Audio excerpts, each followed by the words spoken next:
Oh, amigo, yes. I got all them. There was one more. It wouldn't give me Bing. How do you make it so? How do you make it so the browser is Bing, the new Microsoft browser? How do you do that? But anyway,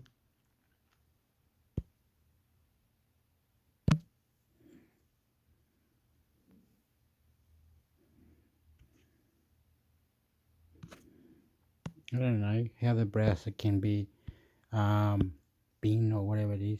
I don't know how to do it. I'm just doing whatever. I'm just doing whatever.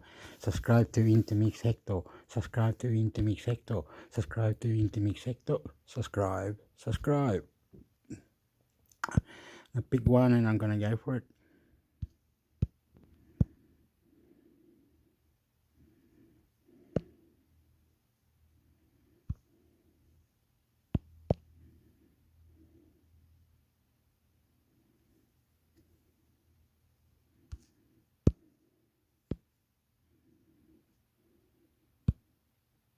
Beware of the AI bubble burst, experts. Last week, Bank of America's chief investment strategist Michael Hartnett warned us of a looming AI bubble. AI is this year's investment craze, and even though the profit potential is huge, this period could go the Messi.com burst way, stated the Bank of America representative. On the other hand, Dave Rogers, ex-C2 of UK Ministry of Justice and the author of The False Promises of Technology, believes generative AI has the potential for widespread and significant impact.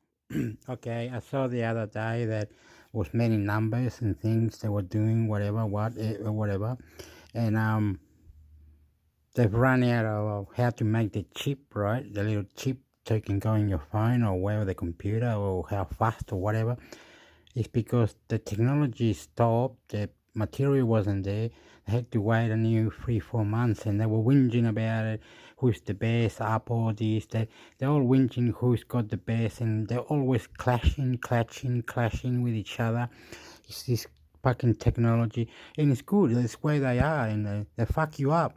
Considerably more than the recent hype technologies such as blockchain and Web3. For the past decade, such warnings have repeatedly ripened in the startup land. The industry might be in another bubble, as commentators caution a dramatic collapse. Previously, jobs disappeared, fortunes vaporized, and reputations were tarnished as the technology bubble popped. Last year, crypto and some bankmen freed faced a similar fate. The scars are fresh, but even today more money is being pumped into startups. But instead of collapsing, things keep getting bubblier in tech. However, at this stage it's still unclear who the winners and losers will be in the commercial market. It's not even clear if the technology itself will be the center of market impact, which is likely to be felt far beyond the tech industry, disrupting academia, journalism, legal professions, etc. There's a dominant narrative around automation and productivity, but I think the impact will be far more chaotic. Attempts at automation will cause systems to adapt. For e.g., if you try and automate writing commercial bids with AI, it will have wider system impacts on procurement. Regulation from the government will also play a key role, but likely a reactive one when the harms or benefits of generative AI become clearer, he added. Ghosts of the past. Fed.com tech bubble, similar to most historical bubbles, eventually met its demise with a crash as investors realized that their lofty expectations would not be fulfilled and hastily exited their positions.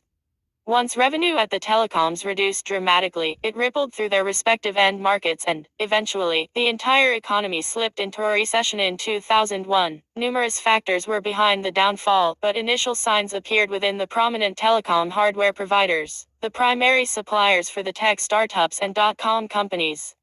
As revenues for these telecom giants dwindled, eventually the entire economy plunged into a recession in 2001. Fast forward to recent times. Remember when the Long Island Iced Tea Corp changed its name to Long Blockchain Corp, causing a hike in share price to 380%? Bitcoin emerged as one of the most notable tech bubbles in recent history. Starting from a modest $10 in 2013, it surged to $20,000 by late 2017, only to give away half of those gains in early 2018. The underlying Bitcoin technology, blockchain, fueled tech startups seeking funding through initial coin offerings ICOs to fund their projects. In return, investors receive tokens or coins that can be utilized within the startup's platform or traded speculatively on decentralized exchanges. In a manner similar to the dot-com bubble's peak, the closing months of 2017 and early 2018 speculations surfaced regarding cryptocurrencies listing at considerable premiums above their ICO prices. This phenomenon closely resembled the surge in valuation of internet stocks during the height of the dot-com bubble. Ignorance is not bliss, Rogers said. The biggest mistake with hype technology is to be ignorant of unintended consequences. Technology is not intrinsically good or bad, it just changes what's fast or slow, cheap or expensive. This will lead to things people and organizations want, but also things they don't want. He said AI ethics would be the center of discussion. This misses the wider point about the ethics of the design, investment and communications designs that individuals and organizations make. AI has just made bad design easier alongside making good design easier. We're likely The other thing, they have to themselves with the industries or the different companies or whoever it is got the power to implement or contributing or make this future for the interreacting technology, robotic, PC, mobile phone, house, your internet, your where you are, how you are, and if technology advance, fuck you. systems doing what they're not intended to, but will corporations and governments act in a way to address this? I think this makes AI a more volatile investment than previous technologies, harder to predict, but probably lots of money to be made, not all of it towards a common good for societies, he further said. In conclusion, these parallels between the previous bubble bursts is a cautionary reminder to not be wooed by the hype. Historically, heightened expectations have led to disappointment. With billions of dollars being flooded in the internet's favorite chatbots currently, the researchers as well as the investors need not be ignorant in the early stages of development of the technology, which may backfire. There is a lot of learning, like YouTube, a lot of learning, different settings, where we are in the future, and the complaining in technology, international computer network, who, what, how, and how they make, and who, what made, and where they made, and what made, technology advance, new technology advance for future settings, updating, and how you can, the company warehouse made the bomb and the track and the everything was share mixed question.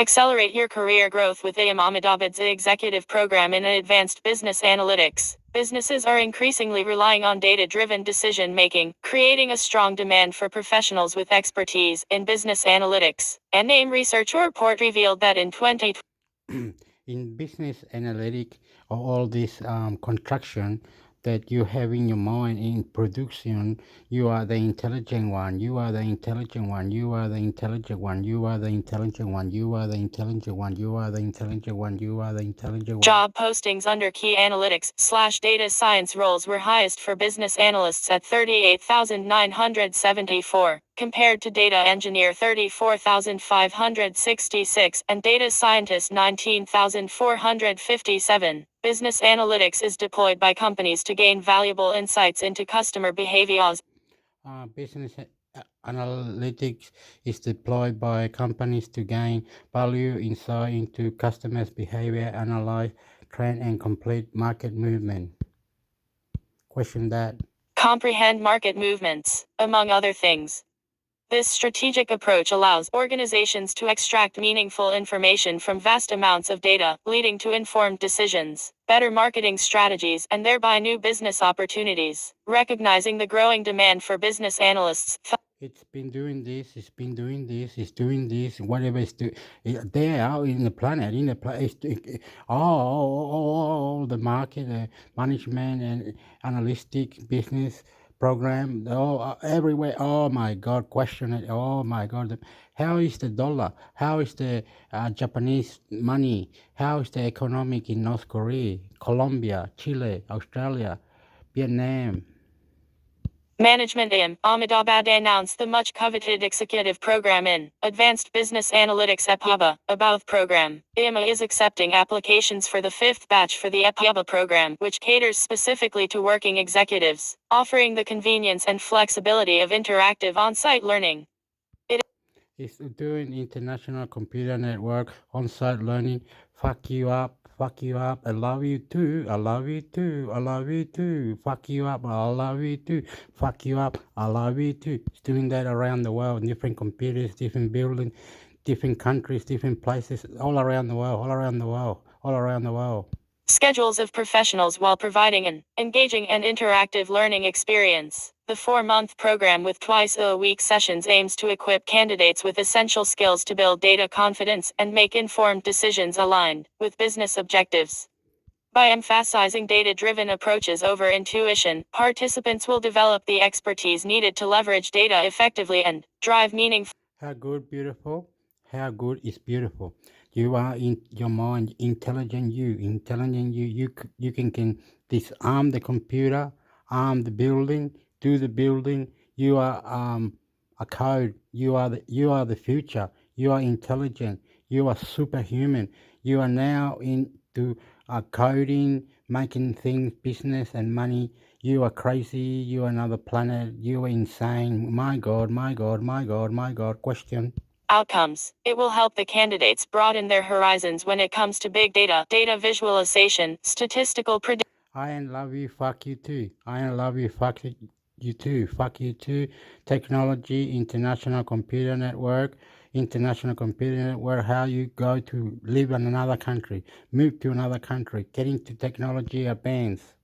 Forecasting. This program is divided into different modules, such as statistical modeling, machine learning, financial analytics, marketing analytics, human resources analytics, and operations analytics.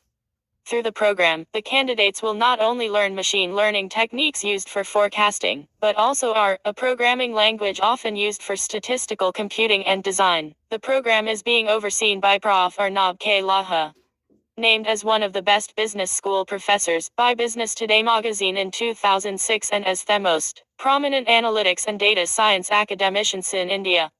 Laha has a PhD from Indian Statistical Institute and has various research and publications to his credit.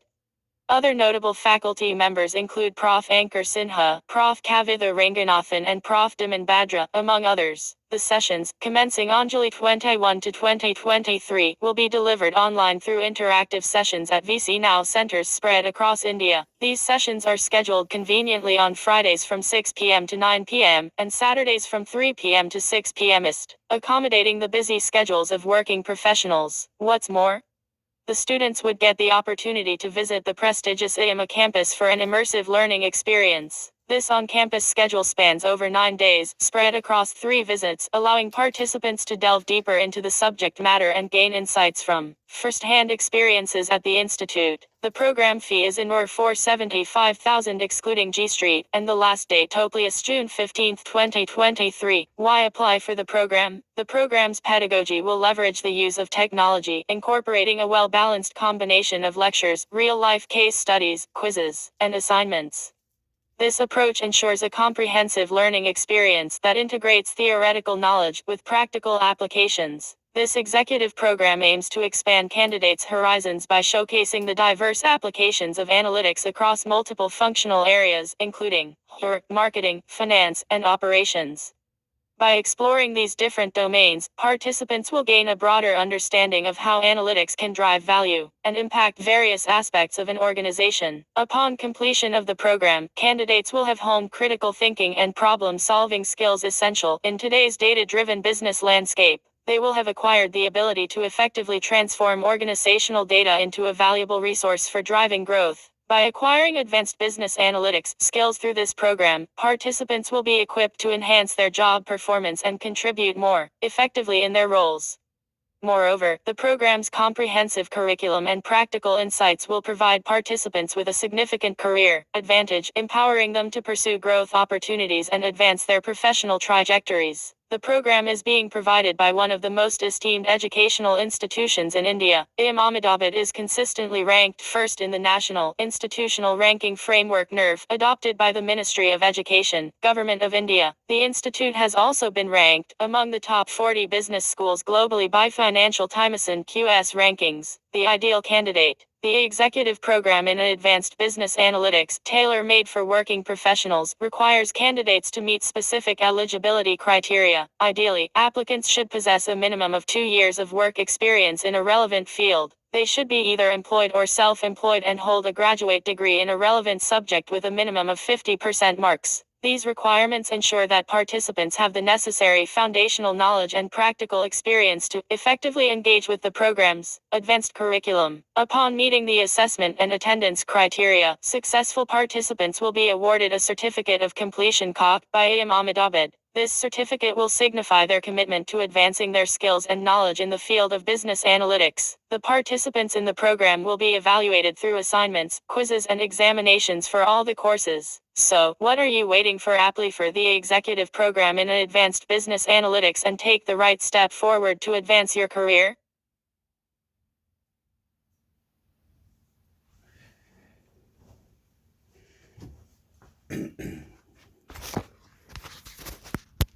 Oops, I forgot.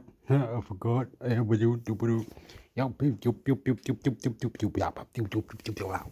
Pow.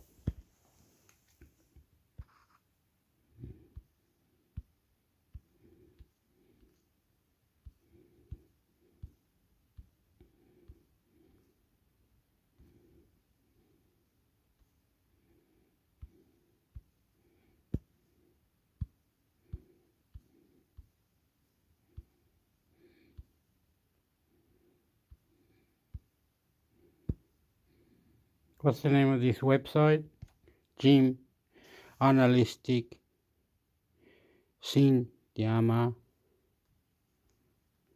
I can't. No, it won't do it, Hector. Something to do up here. Analytic Sin Diamag. Yeah, Amag. Anyway, Analytic Sin Diamag. Well, goodbye. I will miss you. I will miss you a lot. I know I miss you a lot. It's in here. I'll give you the link. If I can give you the link down in the description.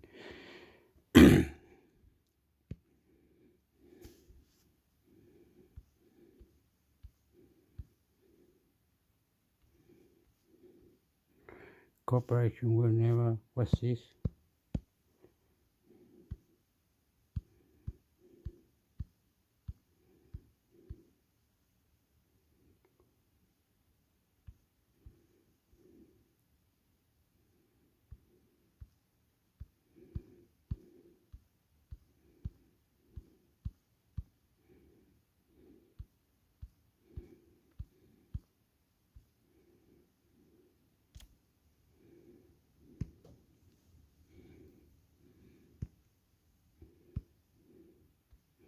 All right.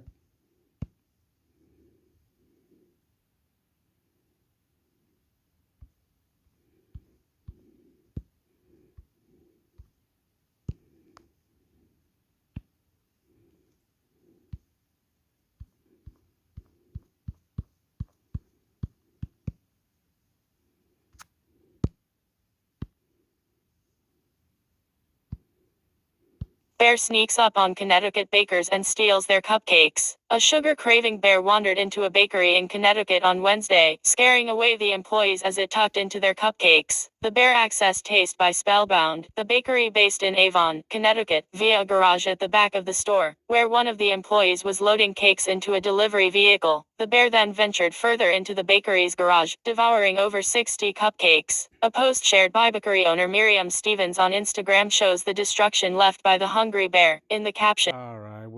We know now. We know what happened. Don't be silly. You silly Hector. The bear. Yeah, you silly. You better. better know. better not.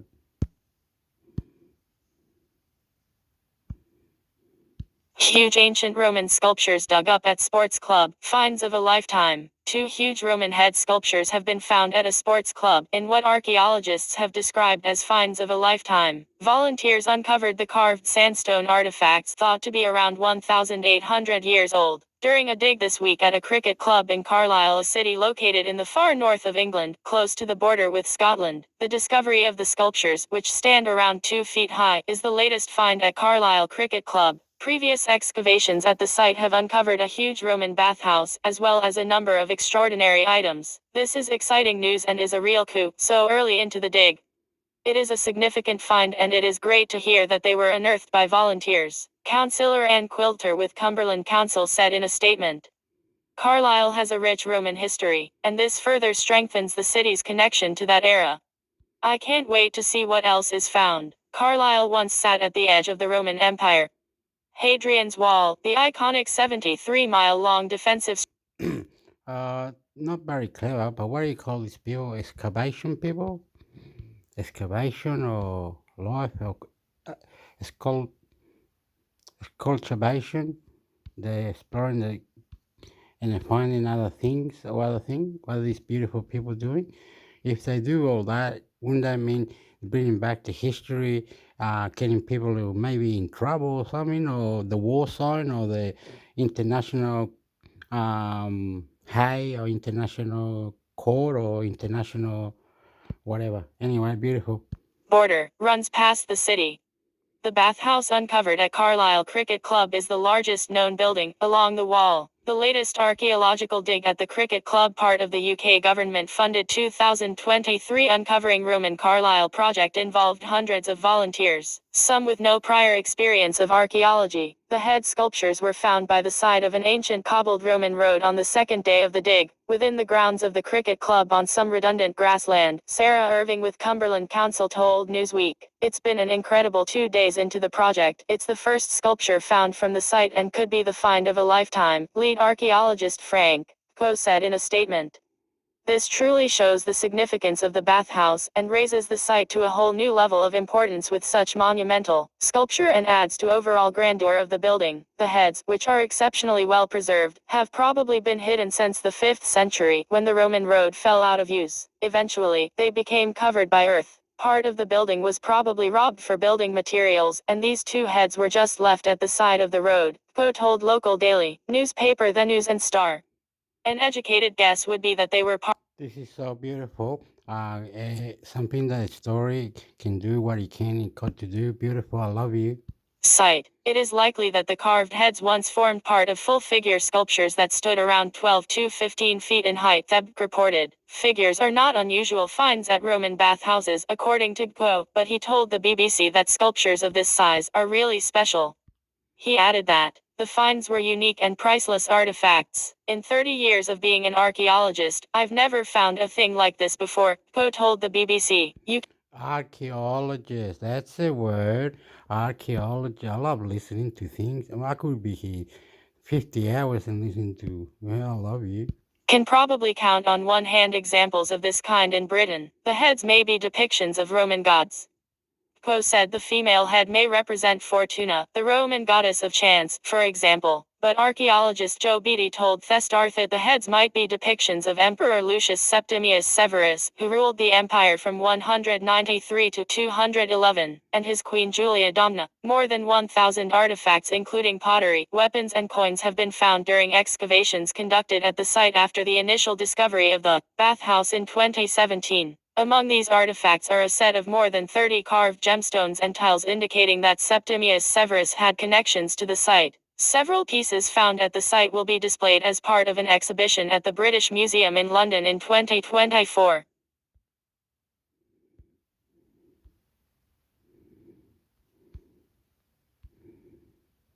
What was the name of the thing that biologist, is it? When I find it.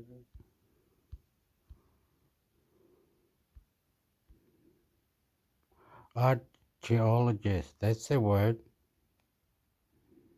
Copy that.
So I have to pick one now. Which one is the best? Book of Judge, Book of Kings, Hebrew Common Development, or Mundi. I'm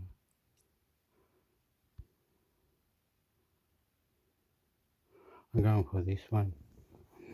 I don't care what anyone says. History of ancient Israel and Judah.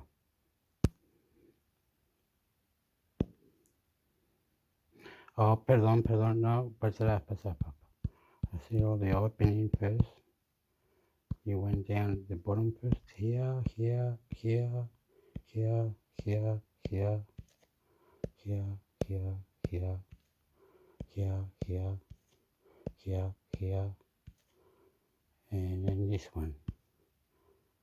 They are all open now.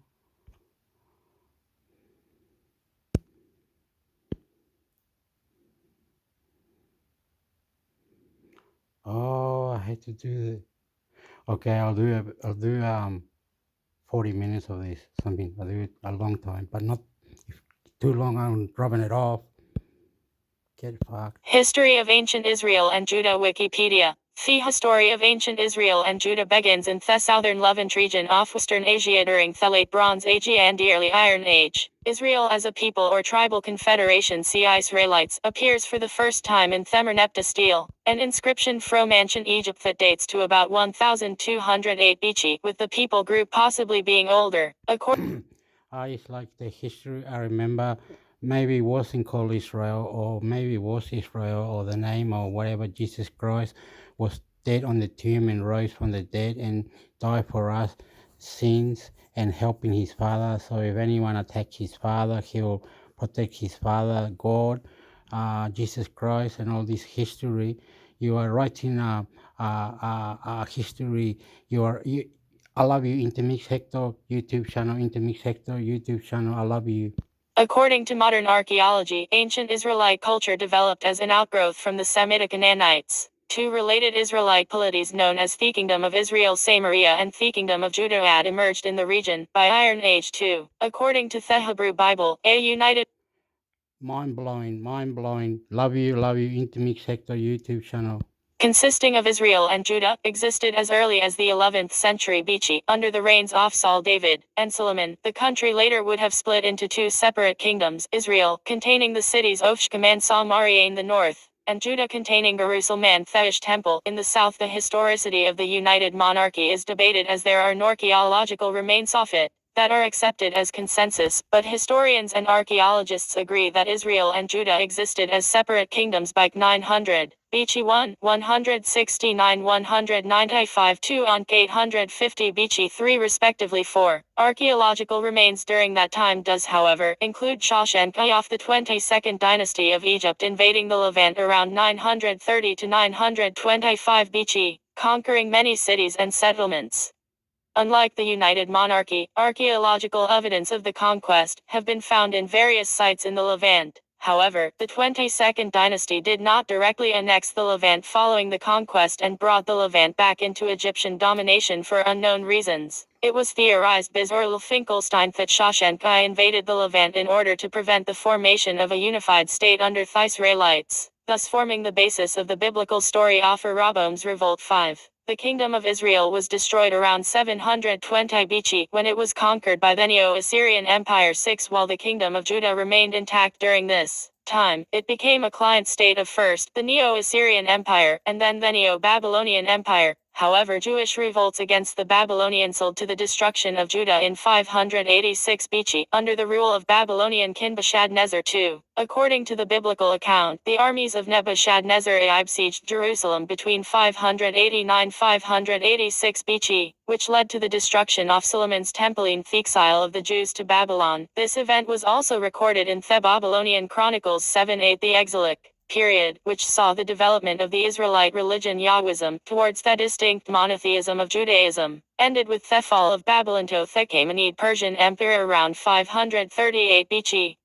Subsequently, Persian King Cyrus the Great issued a proclamation known as the Edict of Cyrus, which authorized and encouraged exiled Jews to return to the land of Israel. 910 Cyrus' proclamation began the exile as a return to Zion, inaugurating the formative period in which a more distinctive Jewish identity was developed in the Persian province of Yehud. During this time, the destroyed Solomon's temple was replaced by the Second Temple, marking the beginning of the Second Temple period. During the Hellenistic period, Yehud was absorbed into the Hellenistic kingdom state, followed the conquests of Alexander the Great. The 2nd century BC saw a successful Jewish revolt against the Seleucid Empire. The subsequent formation of the Hasmonean kingdom, the last nominally independent kingdom of Israel. The Hasmonean kingdom gradually began to lose its independence from 63 BC onwards, under Pompey the Great. It eventually became a client state of the Ottoman Republic and later of the Parthian Empire. Following the installation of client kingdoms under the Herodian dynasty, the Ottoman province of Judah was racked by civil disturbances, which culminated in the First Jewish-Roman War. The Jewish defeat by the Ottoman Empire in this conflict saw the destruction of the Second Temple in 70 CE as well as the emergence of Rabbinic Judaism and early Christianity. The name Judaea then ceased to be used by the Greco-Romans. After the Bar Kokhba revolt of 135 CE, the majority of Jews in the Levant were expelled, after which Judaea was renamed by the Romans to Syria Palestina 11–12–13. Period. Set it. Iron Age, 1150–14–950 BC 15. Iron Age 2, 950–16–586 BC. Neo-Babylonian, 586–539 BC. Persian, 539–332 BC. Hellenistic, 333–53 BC. Other academic terms often used are First Temple period / Israelite period c. 1586 BC 18. Second Temple period c. 516 BC 70 CE. Late Bronze Age background 1550–1150 BC edit. Eastern Mediterranean aboard the Levant stretches 400 miles north to south from the Taurus Mountains to the Sinai Peninsula, and 70 to 100 miles east to west between the sea and the Arabian Desert. 19 The coastal plain of the southern Levant, broad in the south and narrowing to the north, is backed in its southernmost portion by a zone of foothills. Theshphala, like the plain, this narrows as it goes northwards, ending in the promontory of Mount Carmel. East of the plain and the Shephelah is a mountainous ridge, the hill country of Judea in the south, the hill country of Ephraim north of that, then Galilee, Mount Lebanon. To the east again lie the steep-sided valley occupied by the Jordan River, the Dead Sea, and the Wadi of Araba, which continues down to the eastern arm of the Arid Sea. Beyond the plateau is the Syrian desert, separating the Levant from Mesopotamia. To the southwest is Egypt, to the northeast Mesopotamia.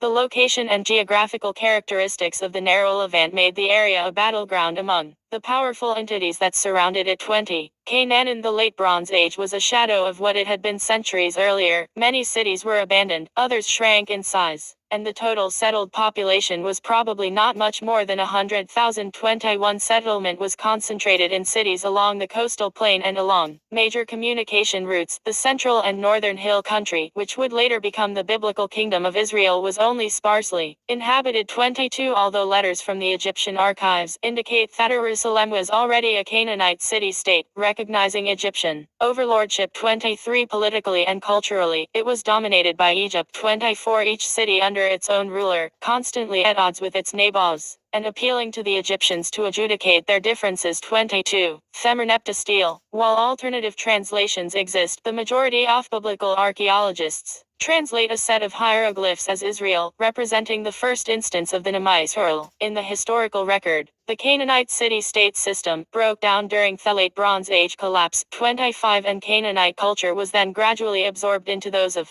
the Palestinians, Phoenicians and Israelites. 26. The process was gradual. 27. And a strong Egyptian presence continued into the 12th century BC, and, while some Canaanite cities were destroyed, others continued to exist in Iron Age. 28. The name Israel first appears in Themernepta stele.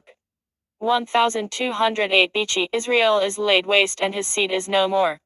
29. This Israel was a cultural and probably political entity, well enough established for the Egyptians to perceive it as a possible challenge, but an ethnic group rather than an organized state. 30. Iron Age. 1150-950 BC. Edit. Archaeologist Paula McNutt says, it is probably during Iron Age that a population began to identify itself as Israelite, differentiating itself from its neighbors via prohibitions on intermarriage, an emphasis on family history and genealogy, and religion. 31. In the Late Bronze Age there were no more than about 25 villages in the highlands, but this increased to over 300 by the end of Iron Age.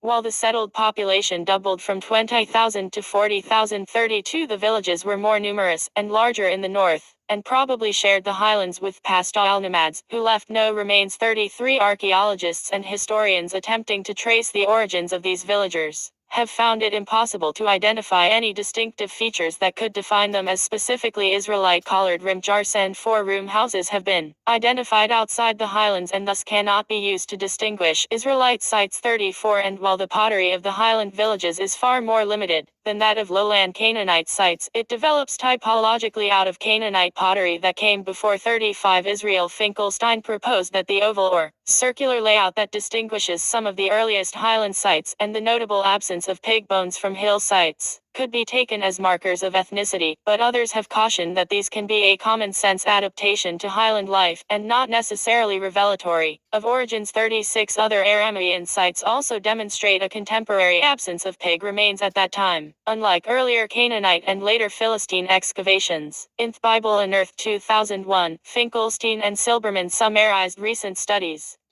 They described how, up until 1967, the Israelite heartland in the highlands of Western Palestine was virtually an archaeological terra incognita. Since then, intensive surveys have examined the traditional territories of the tribes of Judah, Benjamin, Ephraim, and Manasseh. These surveys have revealed the sudden emergence of a new culture contrasting with the Philistine and Canaanite societies existing in the land of Israel or earlier. During Iron Age. 37. This new culture is characterized by a lack of pork remains, whereas pork formed 20% of the Philistine diet in places, by an abandonment of the Philistine/Canaanite custom of having highly decorated pottery, and by the practice of circumcision. The Israelite ethnic identity had originated, not from the Exodus and a subsequent conquest, but from a transformation of the existing Canaanite Philistine cultures. 38. These surveys revolutionized the study of early Israel.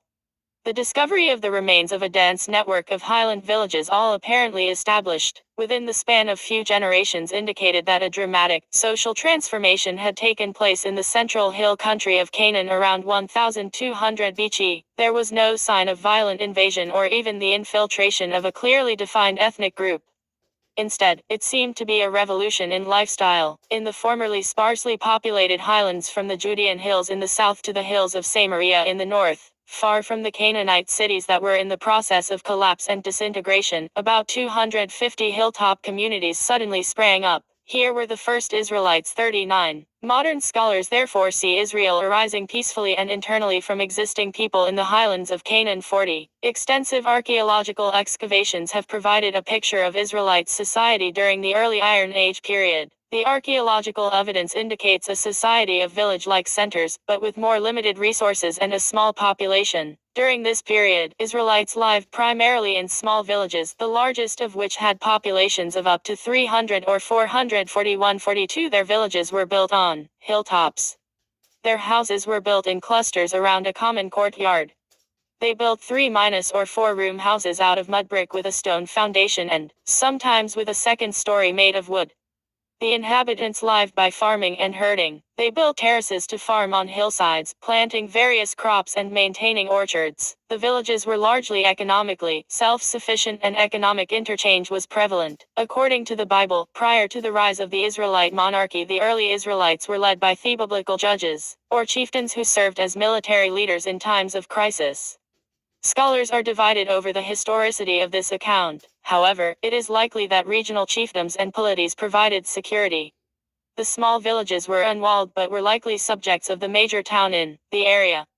Writing was known and available for recording, even at small sites 43, 44, 45, 46, 47. Iron Age 2 950 587 BC edit. According to Orl Finkelstein, after an emergent and large epilato was suddenly formed based on the Gibeon Jib Plateau and destroyed by Shawshank, the biblical Shishak, in the 10th century BC 5, a return to small city-states was prevalent in the southern Levant. But between 950 and 900 BC another large polity emerged in the northern highlands with its capital eventually at Tirzah, that can be considered the precursor of the Kingdom of Israel. 48 The Kingdom of Israel was consolidated as an important regional power by the first half of the 9th century BC 3 before falling to the Neo-Assyrian Empire in 722 BC, and the Kingdom of Judah began to flourish in the second half of the 9th century BC 3. Model of Levantine four-roomed house from circa 900 BC. Unusually favorable climatic conditions in the first 2 centuries of Iron Age 2 brought about an expansion of population, settlements and trade throughout the region. 49 In the central highlands this resulted in unification in a kingdom with the city of Samariazits. Capital 49 Possibly by the second half of the 10th century BC when an inscription of the Egyptian pharaoh Shawshank records a series of campaigns directed at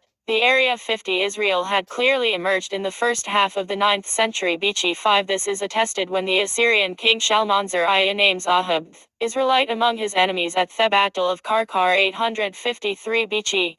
At this time Israel was apparently engaged in a three-way contest with Damascus and Tyre for control of Jezreel Valley and Galilee in the north, and with Moab and Aram Damascus in the east for control of Gilead. 49 Themesha Steel c. 830 BC, left by a king of Moab, celebrates his success in throwing off the oppression of the house of Omri, i.e. Israel. It bears what is generally thought to be the earliest extra-biblical reference to the name Uwe. 51 A century later Israel came into increasing conflict with the expanding Neo-Assyrian Empire, which first split its territory into several smaller units and then destroyed its capital, Samaria 722 BC. Both the biblical and Assyrian sources speak of a massive deportation of people from Israel and their replacement with settlers from other parts of the empire. Such population exchange were an established part of Assyrian imperial policy, a means of breaking the old power structure, and the former Israel never again became an independent political entity. 52. Judah emerged as an operational kingdom, somewhat later than Israel, during the second half of 9th century BC 5, but the subject is one of considerable controversy. 53 There are indications that during the 10th and 9th centuries BC, the southern highlands had been divided between a number of centers, none with clear primacy. 54 During the reign of Hezekiah, between c. 715 and 686 BC, a notable increase in the power of the Judean state can be observed. 55 This is reflected in archaeological sites and findings, such as the Broad Wall, a defensive city wall in Jerusalem, and the Siloam Tunnel, an aqueduct designed to provide Jerusalem with water during an impending siege by the Neo-Assyrian Empire led by Sennacherib, and the Siloam inscription, a lintel inscription found over the doorway of a tomb, has been ascribed to Comptroller Shpna.lmlk Sealson storage jar handles excavated from strata in and around that formed by Sennacherib's destruction appear to have been used throughout Sennacherib's 29-year reign, along with Bulfram sealed documents, some that belonged to Hezekiah himself, and others that name his servants. 56. Archaeological records indicate that the Kingdom of Israel was fairly prosperous. The late Iron Age saw an increase in urban development in Israel, whereas previously the Israelites had lived mainly in small and unfortified settlements. The rise of the Kingdom of Israel saw the growth of cities and the construction of palaces, large royal enclosures, and fortifications with walls and gates. Israel initially had to invest significant resources into defense, as it was subjected to regular incursions and attacks. But after the Aramans were subjugated by the Assyrians and Israel could afford to put less resources into defending its territory, its architectural infrastructure grew dramatically. Extensive fortifications were built around cities such as Ashdod, Megiddo, and Hazor, including monumental and multi-towered city walls and multi-gate entry systems. Israel's economy was based on multiple industries. It had the largest olive oil production centers in the region, using at least 2 different types of olive oil presses, and also had a significant wine industry, with wine presses constructed next to vineyards. By contrast, the kingdom of Judah was significantly less advanced. Some scholars believe it was no more than a small tribal entity limited to Jerusalem and its immediate surroundings. In the 10th and early 9th centuries BC, the territory of Judah appears to have been sparsely populated, limited to small and mostly unfortified settlements. The status of Jerusalem in the 10th century BC is a major subject of debate among scholars. Jerusalem does not show evidence of significant Israelite residential activity until the 9th century BC. On the other hand, significant administrative structures such as the stone structure and large stone structure, which originally formed part of one structure, contain material culture from earlier than that. The ruins of a significant Judahite military fortress, Tel Arad, have also been found in the Negev, and a collection of military orders found there suggest literacy was present throughout the ranks of the Judahite army. This suggests that literacy was not limited to a tiny elite, indicating the presence of a substantial educational infrastructure in Judah 57, 58, 59, 60, 61. In the 7th century, Jerusalem grew to contain a population many times greater than earlier and achieved clear dominance over its neighbors. 62. This occurred at the same time that Israel was being destroyed by the Neo-Assyrian Empire, and was probably the result of a cooperative arrangement with the Assyrians to establish Judah as an Assyrian vassal state controlling the valuable olive industry. 62. Judah prospered as a vassal state despite a disastrous rebellion against Sennacherib, but in the last half of the 7th century BC, Assyria suddenly collapsed, and the ensuing competition between Egypt and the Neo-Babylonian Empire for control of the land led to the destruction of Judah in a series of campaigns between 597 and 582. 62. Babylonian period edit. Babylonian Judah suffered a steep decline in both economy and population 63 and lost the Negev, the Shephelah, and part of the Judean hill country, including Hebron, to encroachments from Edom and other neighbors. 64. Jerusalem, while probably not totally abandoned, was much smaller than previously, and the town of Mizpah in Benjamin in the relatively unscathed northern section of the kingdom became the capital of the new Babylonian province of Ahad. Madinata 65. This was standard Babylonian practice when the Philistine city of Ashkelon was conquered in 604. The political, religious and economic elite, but not the bulk of the population, was banished and the administrative center shifted to a new location. 66. There is also a strong probability that for most or all of the period the temple at Bethel in Benjamin replaced that at Jerusalem, boosting the prestige of Bethel's priests the Aaronites against those of Jerusalem the Zadokites, now in exile in Babylon. 67. The Babylonian conquest entailed not just the destruction of Jerusalem and its temple, but the liquidation of the entire infrastructure which had sustained Judah for centuries. 68. The most significant casualty was the state ideology of Zion theology. 69. The idea that the God of Israel had chosen Jerusalem for his dwelling place and that the Davidic dynasty would reign there forever. 70. The fall of the city and the end of Davidic kingship forced the leaders of the exile community, kings, priests, scribes and prophets, to reformulate the concepts of community, faith and politics. 71. The exile community in Babylon thus became the source of significant portions of the Hebrew Bible: Isaiah 40:55, Ezekiel, the final version of Ramite, the work of the hypothesized priestly source in the Pentateuch, and the final form of the history of Israel from Deuteronomy to 2 Kings 72. Theologically, the Babylonian exiles were responsible for the doctrines of individual responsibility and universalism, the concept that one God controls the entire world, and for the increased emphasis on purity and holiness. 72. Most significantly, the trauma of the exile experience led to the development of a strong sense of Hebrew identity distinct from other peoples. 73. With increased emphasis on symbols such as circumcision and Sabbath observance to sustain that distinction. 74. Hans M. Barstad writes that the concentration of the biblical literature on the experience of the exiles in Babylon disguises that the great majority of the population remained in Judah. For them, life after the fall of Jerusalem probably went on much as it had before. 75. It may even have improved, as they were rewarded with the land and property of the deportees, much to the anger of the community of exiles remaining in Babylon. 76. Conversely, Avraham Faustus writes that archaeological and demographic surveys show that the population of Judah was significantly reduced to barely 10% of what it had been in the time before the exile 77. The assassination around 582 of the Babylonian governor by a disaffected member of the former royal house of David provoked a Babylonian crackdown, possibly reflected in the Book of Lamentations, but the situation seems to have soon stabilized again. 78. Nevertheless, those unwalled cities and towns that remained were subject to slave raids by the Phoenicians and intervention in their internal affairs by Samaritans, Arabs, and Ammonites. 79. Persian period edit. When Babylon fell to the founder and king of Achaemenid Empire Cyrus the Great in 539 BC, Judah or Hadmadinata, the province of Yehud, became an administrative division within the Achaemenid Empire. Cyrus was succeeded as king by Cambyses, who added Egypt to the empire, incidentally transforming Yehud and the Philistine plain into an important frontier zone.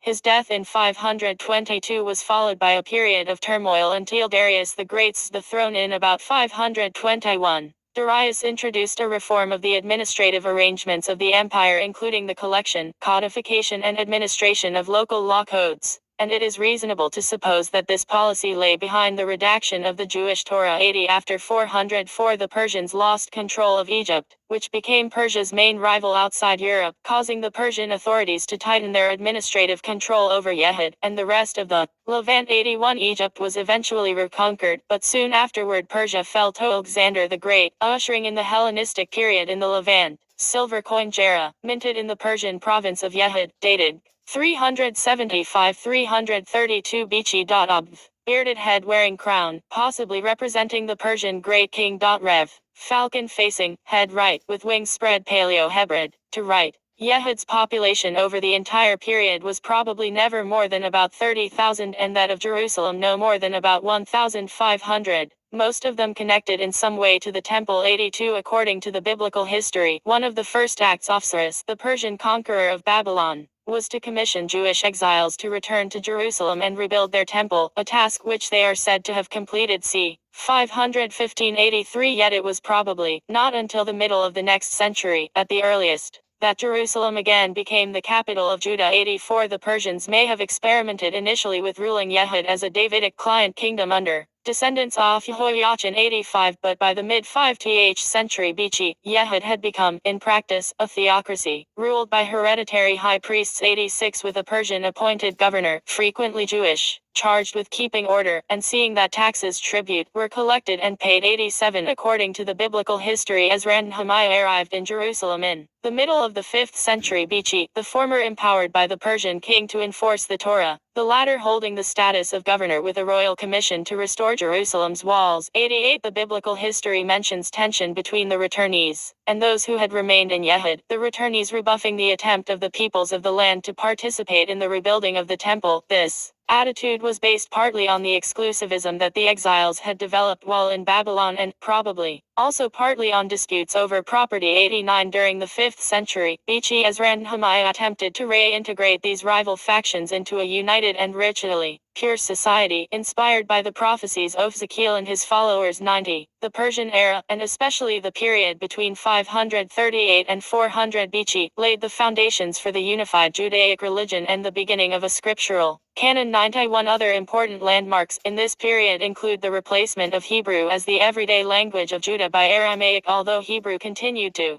be used for religious and literary purposes. 92. And Darius's reform of the empire's bureaucracy, which may have led to extensive revisions and reorganizations of the Jewish Torah. 80. The Israel of the Persian period consisted of descendants of the inhabitants of the Old Kingdom of Judah, returnees from the Babylonian exile community, Mesopotamians who had joined them or had been exiled themselves to Samaria at a far earlier period, Samaritans, and others. 93. Hellenistic period edit. The beginning of the Hellenistic period is marked by the conquest of Alexander the Great. 333 BC. When Alexander died in 323, he had no heirs that were able to take his place as ruler of his empire, so his generals divided the empire among themselves. 94. Ptolemy, he asserted himself as the ruler of Egypt in 322 and seized Hadmadinat in 320, but his successors lost it in 198 to Thessalonians of Syria.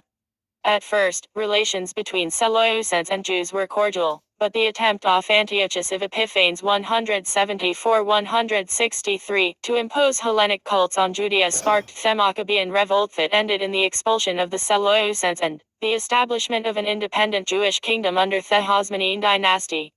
Some modern commentators see this period also as a civil war between Orthodox and Hellenized Jews. 95-96 Hasmonean kings attempted to revive the Judah described in the Bible, a Jewish monarchy ruled from Jerusalem and including all territories once ruled by David and Solomon.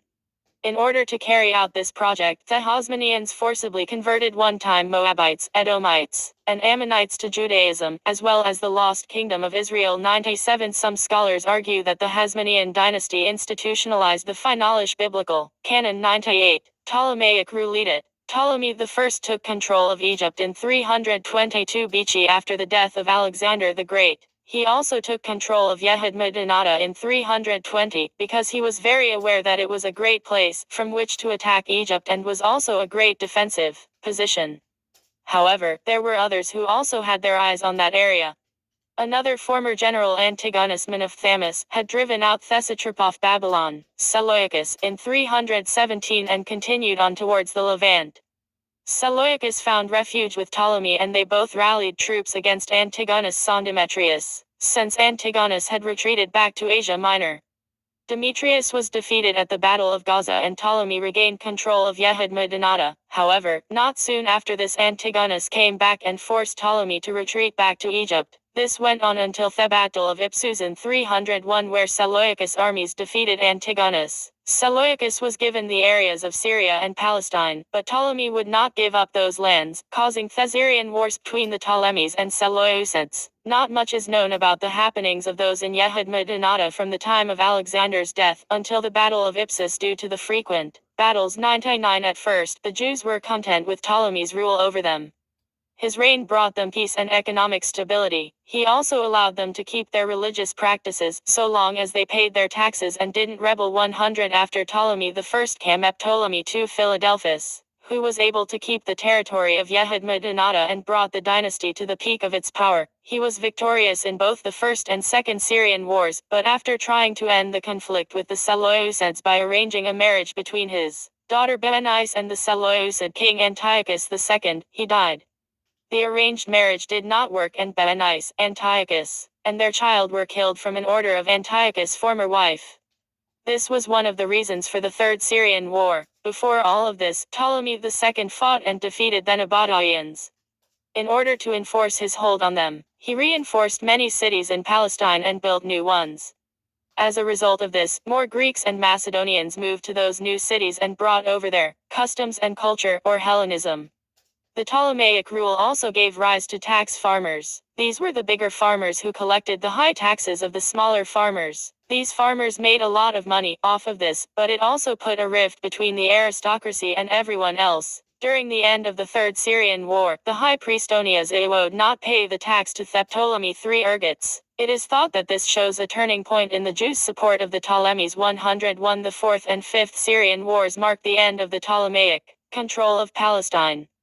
Both of these wars hurt Palestine more than the previous three. That and the combination of the ineffective rulers Ptolemy of Philopator and Ptolemy Van the might of the large Seleucid army ended the century-long rule of the Ptolemaic dynasty over Palestine. 102. Seleucid rule and the Maccabean revolt. Edit. Coins used in the Seleucid Empire during the Maccabean revolt. The Seleucid rule of the Holy Land began in 198 BC under Antiochus III. He, like the Ptolemies, let the Jews keep their religion and customs and even went so far as to encourage the rebuilding of the temple and city after they welcomed him so warmly into Jerusalem. 103 However, Antiochus owed the Romans a great deal of money. In order to raise this money, he decided to rob a temple. The people at the temple of Bel in Elam were not pleased, so they killed Antiochus and everyone, helping him. In 187 BC, he was succeeded by his son Seleucus of Philopator. He simply defended the area from Ptolemy V before being murdered by his minister in 175. His brother Antiochus of Epiphanes took his place. Before he killed the king, the minister Heliodor Urshad tried to steal the treasures from the temple in Jerusalem. He was informed of this by arrival of the current high priest Onias III. Heliodorus was not allowed into the temple, but it required Onias to go explain to the king why one of his ministers was denied access somewhere. In his absence, his rivals put up a new high priest. Onias' brother Jason, a Hellenized version of Joshua, took his place 104 now with Jason as high priest, and Antiochus IV as king. Many Jews adopted Hellenistic ways. Some of these ways, as stated in the book of 1 Maccabees, were the building of a gymnasium, finding ways to hide their circumcision, and just generally not abiding by the Holy Covenant 105. This led to the beginning of the Maccabean revolt. According to the book of Maccabees, many Jews were not happy with the way Hellenism had spread into Judea. Some of these Jews were Mattathias and his sons. 105 Mattathias refused to offer sacrifice when the king told him to. He killed a Jew who was going to do so as well as the king's representative.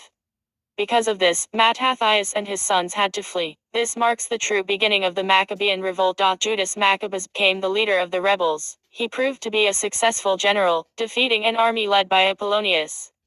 They started to catch the attention of King Antiochus IV in 165, who told his chancellor to put an end to the revolt. The chancellor Lysis sent 3 generals to do just that, but they were all defeated by the Maccabees. Soon after, Lysis went himself, but, according to 1 and 2 Maccabees, he was defeated. There is evidence to show that it was not that simple and that there was negotiation, but Lysis still left. After the death of Antiochus IV in 164, his son Antiochus V gave the Jews religious freedom. Lysis claimed to be his regent. Around this time was the rededication of the temple. During the siege of the Acre, one of Judas' brothers, Elzeror, was killed. The Maccabees had to retreat back to Jerusalem, where they should have been beaten badly. However, Lysis had to pull out because of a contradiction of who was to be regent for Antiochus V. Shortly after, both were killed by Demetrius I. Sodero became the new king. The new high priest Alcimus had come to Jerusalem with the company of an army led by Bacchides 106. A group of scribes called Thehosidians asked him for his word that he would not harm anyone. He agreed, but killed 60 of them. 107. Around this time Judas was able to make a treaty with the Romans. Soon after this, Judas was killed in Jerusalem fighting Bacchides' army. His brother Jonathan succeeded him. For 8 years, Jonathan didn't do much. However, in 153 the Seleucid Empire started to face some problems. Jonathan used this chance to exchange his services of troops for Demetrius so that he could take back Jerusalem. He was appointed high priest by Alexander Balasphor. The same thing. When conflicts between Egypt and the Seleucids arose, Jonathan occupied the Acre. As conflicts over the throne arose, he completely took control of the Acre. But in 142 he was killed. 108 his brother Simon took his place. 109 the Hasmonean dynasty ended. Simon was nominated for the title of high priest, general, and leader by a great assembly. He reached out to Rome to have them guarantee that Judea would be an independent land. Antiochus V wanted the cities of Gadara, Joppa, and the Acre back. He also wanted a very large tribute. Simon only wanted to pay a fraction of that for only 2 of the cities. So Antiochus sent his general Cendebaeus to attack. The general was killed and the army fled. Simon and 2 of his sons were killed in a plot to overthrow the Hasmoneans. His last remaining son John Hyrcanus was supposed to be killed as well, but he was informed of the plan and rushed to Jerusalem to keep it safe. Hyrcanus had many issues to deal with as the new high priest. Antiochus invaded Judea and besieged Jerusalem in 134 BC. Due to lack of food, Hyrcanus had to make a deal with Antiochus. He had to pay a large sum of money, tear down the walls of the city, acknowledge Seleucid power over Judea, and help the Seleucids fight against the Parthians. Hyrcanus agreed to this, but the war against the Parthians didn't work and Antiochus died in 128. Hyrcanus was able to take back Judea and keep his power. John Hyrcanus also kept good relations with the Roman and the Egyptians, owing to the large number of Jews living there, and conquered Transjordan, Samaria 110, and Idumea, also known as Edom 111. 112 Aristobulus I was the first Hasmonean priest king. He defied his father's wishes that his mother should take over the government and instead had her and all of his brothers except for one thrown in prison. The one not thrown in prison was later killed on his orders. The most significant thing he did during his 1-year reign was conquer most of Galilee. After his death, he was succeeded by his brother Alexander Jannaeus, who was only concerned with power and conquest. He also married his brother's widow, showing little respect for Jewish law. His first conquest was Ptolemy's. The people called to Ptolemy IX for aid, as he was in Cyprus. However, it was his mother, Cleopatra III, who came to help Alexander and not her son. Alexander was not a popular ruler. This caused a civil war in Jerusalem that lasted for 6 years. After Alexander Jannaeus' death, his widow became ruler, but not high priest. The end of the Hasmonean dynasty was in 63 when the Romans came at the request of the current priest King Aristobulus II and his competitor Hyrcanus II. In 63 BC the Roman generalpum conquered Jerusalem and the Romans put Hyrcanus II up as high priest, but Judea became a client kingdom of Rome. The dynasty came to an end in 40 BC when Herod was crowned king of Judah by the Romans. With their help, Herod had seized Jerusalem by 37 113. The Herodian dynasty ended. In 4039 BC Herod the Great was appointed king of the Jews by Theoman Senate, and in 60 the last Thnarch of Judea, a descendant of Herod's, was deposed by Emperor Augustus. His territories combined with the Dumen Salmarian annexed Asia province under direct Roman administration. 114. Modern reconstruction of what Thessacan temple would have looked like after its renovation during the reign of Herod I. Religion edit. Although the specific process by which the Israelites came to worship only one god is unknown, it is certain that the transition was a gradual one and was not totally accomplished during the First Temple period. 115. Yet, over time, the number of gods that the Israelites worshipped decreased with time, and figurative images vanished from their shrines. Yahwism, as some scholars name this belief system, is often described as a form of anatheism or monolatry. Over the same time, Afak religion continued to be practiced across Israel and Judah. These practices were influenced by the polytheistic beliefs of the surrounding ethnicities and were denounced by the prophets. 116, 117, 118. In addition to the temple in Jerusalem, there was public worship practiced all over Israel and Judah in shrines and sanctuaries, outdoors, and close to city gates. In the 8th and 7th centuries BC, the kings Hezekiah and Josiah of Judah implemented a number of significant religious reforms that aimed to center worship of the God of Israel in Jerusalem and eliminate foreign customs. 119, 120, 121. Henotheism edit. Henotheism is the act of worshipping a single god, without denying the existence of other deities. 122. Many scholars believe that before monotheism in ancient Israel, there came a transitional period. In this transitional period, many followers of the Israelite religion worshipped the god Yahweh, but did not deny the existence of other deities accepted throughout the region. 115. Henotheistic worship was not uncommon in the ancient Near East. Many Iron Age nation-states worshipped an elevated national god which was nonetheless only part of a wider pantheon. Examples include Echemotion Mob Cosindum Milcommon Ammon, and Ashoyin Assyria. 123. Canaanite religion syncretized elements from neighboring cultures, largely from Mesopotamian religious traditions. 124. Using Canaanite religion as a base was natural due to the fact that the Canaanite culture inhabited the same region prior to the emergence of Israelite culture. 125. Israelite religion was no exception, as during the transitional period, Yahweh and El were syncretized in the Israelite pantheon. 125. El already occupied a reasonably important place in the Israelite religion. Even the name Israel is based on the name El, rather than Yahweh. 126, 127, 128. It was this initial harmonization of Israelite and Canaanite religious thought that led to Yahweh gradually absorbing several characteristics from Canaanite deities, in turn strengthening his own position as an all-powerful one. Even still, monotheism in the region of ancient Israel and Judah did not take hold overnight, and during the intermediate stages, most people are believed to have remained henotheistic. 124. El, the Canaanite creator deity, Megiddo, stratum V, late Bronze II, 1400-1200 BC, bronze with gold leaf, Oriental Institute Museum, University of Chicago Disc, 07734. The Canaanite god El, who may have been the precursor to the Israelite god Yahweh. During this intermediate period of henotheism, many families worshipped different gods. Religion was very much centered around the family, as opposed to the community. The region of Israel and Judah was sparsely populated during the time of Moses. As such, many different areas worshipped different gods, due to social isolation. 129. It was not until later on in Israelite history that people started to worship Yahweh alone and fully convert to monotheistic values. That switch occurred with the growth of power and influence of the Israelite kingdom and its rulers. Further details of this are contained in the Iron Age Yahwism section below. Evidence from the Bible suggests that Henotheism did exist. The Hebrews went and served alien gods and paid homage to them, gods of whom they had no experience and whom He Yahweh did not allot to them. Do 29.26. Many believe that this quote demonstrates that the early Israelite kingdom followed traditions similar to ancient Mesopotamia, where each major urban center had a supreme god.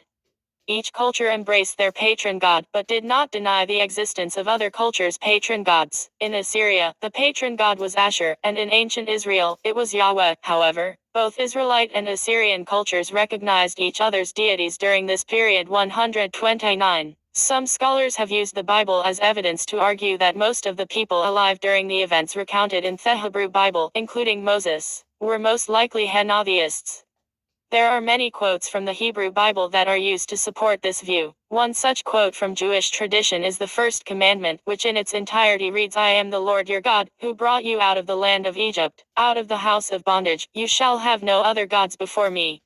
130. This quote does not deny the existence of other gods, it merely states that Jews should consider Yahweh or God the supreme God, incomparable to other supernatural beings. Some scholars attribute the concept of angels and demons found in Judaism and Christianity to the tradition of Henotheism. Instead of completely getting rid of the concept of other supernatural beings, these religions changed former deities into angels and demons. 124. Yahweh became the supreme God governing angels, demons and humans, with angels and demons considered more powerful than the average human. This tradition of believing in multiple forms of supernatural beings is attributed by many to the traditions of ancient Mesopotamia and Canaan and their pantheons of gods. Earlier influences from Mesopotamia and Canaan were important in creating the foundation of Israelite religion consistent with the kingdoms of ancient Israel and Judah, and have left lasting impacts on some of the biggest and most widespread religions in our world today. Iron Age Yahwism. The religion of the Israelites of Iron Age, like the ancient Canaanite religion from which it evolved and other religions of the ancient Near East, was based on a cult of ancestors and worship of family gods, the gods of the fathers. 131-132. With the emergence of the monarchy at the beginning of Iron Age 2, the kings promoted their family god Yahweh as the god of the kingdom, but beyond the royal court, religion continued to be both polytheistic and family-centered. 133. The major deities were not numerous: El Asherah and Yahweh, with Belus a fourth god, and Papshemsh the sun. In the early period, 134, at an early stage, El and Yahweh became fused, and Asherah did not continue as a separate state. Cult 134. Although she continued to be popular at a community level until Persian times. 135. Yahweh, the national god of both Israel and Judah, seems to have originated in Edom on Midian in southern Canaan and may have been brought to Israel by the Kenites and Midianites at an early stage. 136. There is a general consensus among scholars that the first formative event in the emergence of the distinctive religion described in the Bible was triggered by the destruction of Israel by Assyria in c. 722 BC. Refugees from the northern kingdom fled to Judah, bringing with them laws and a prophetic tradition of Yahweh. This religion was subsequently adopted by the landowners of Judah, who in 640 BC placed the 8-year-old Ojaiah in the throne. Judah at this time was a vassal state of Assyria, but Assyrian power collapsed in the 632s. And around 622 Josiah and his supporters launched a bid for independence expressed as loyalty to Yahweh alone. Prophecy. Edit. In both Israel and Judah, prophets had taken on significant religious and political significance. It is particularly well known thanks to the prophetic books Nevi'im of the Hebrew Bible. Nearly all of the prophets mentioned in the biblical texts are men, and although they did not necessarily write the prophetic texts, they are undoubtedly the source of those texts. The books Ophamas and Hoshea, written in the first half of the 8th century, the first Isaiah, Proto-Isaiah, a little later Jeremiah and Ezekiel during the fall of Judah and the early years of the Babylonian captivity, Daniel during the exile, the second Isaiah, Deutero-Isaiah, between the end of the exile and the start of the post-exilic period, etc. Prophecy was widespread in the ancient Near East, as shown by records from Assyria and Mari. Gods communicated with humans, men or women, in order to convey a message meant both specifically for the king and more broadly for the subjects of the kingdom. In some instances, the king requested that the prophet receive a divine message. The context of this function's performance in the Bible is unclear. Prophets can be found alone or in groups, at the royal court or in temples, as is most common in other regions of the Near East. The prophets featured in the biblical accounts were messengers of Yahweh. In the Kingdom of Israel, they competed with Baal-related prophets 137. They serve as diviners, and because of their special relationship with Yahweh, they are also said to possess miraculous powers. The Bible records instances of prophets curing the sick, raising the dead, multiplying bread and oil, and bringing rain after a drought. The prophets of Yahweh from the time of the monarchy have two main messages for the king: to make sure he only worships Yahweh, and to make sure he looks out for the people, especially the least fortunate, the widow and the orphan. The prophets were sometimes supporters of the king's initiatives and his advisors; at other times, they were fierce opponents. 137. They frequently had harsh criticism for how the populace lived. The prophets undoubtedly had a stronger social role than the temple priests, who are a part of the elite group. The role of the prophets in shaping Yahwism and monotheism is not clear, although it has frequently been argued that the prophets were merely intermediaries for the wishes of the Yahwist elites of the court and the temple. It is possible that they were instrumental in the development and spread of monotheism. The Babylonian exile and Second Temple Judaism. Edit. According to Deuteronomists, as scholars call these Judean nationalists, the treaty with Yahweh would enable Israel's God to preserve both the city and the king in return for the people's worship and obedience. The destruction of Jerusalem, its temple, and the Davidic dynasty by Babylon in 587–586 BC was deeply traumatic and led to revisions of the national myth hosting the Babylonian exile. This revision was expressed in Deuteronomistic history, the books of Joshua, Judges, Samuel and Kings, which interpreted the Babylonian destruction as divinely ordained punishment for the failure of Israel's kings to worship Yahweh to the exclusion of all other deities. 138. The Second Temple period 520 BC 70 differed in significant ways from what had gone before. 139. Strict monotheism emerged among the priests of the temple establishment during the 7th and 6th centuries BC, as did beliefs regarding Gangles and Mans. 140. At this time, circumcision, dietary laws, and Sabbath observance gained more significance as symbols of Jewish identity, and the institution of the synagogue became increasingly important, and most of the biblical literature, including the Torah, was substantially revised during this time. 141. Administrative and judicial structure. As was customary in the ancient Near East, a king, Hebrew, Romanized, Melech, ruled over the kingdoms of Israel and Judah. The national God Yahweh, who selects those to rule his realm and his people, is depicted in the Hebrew Bible as having a hand in the establishment of the royal institution.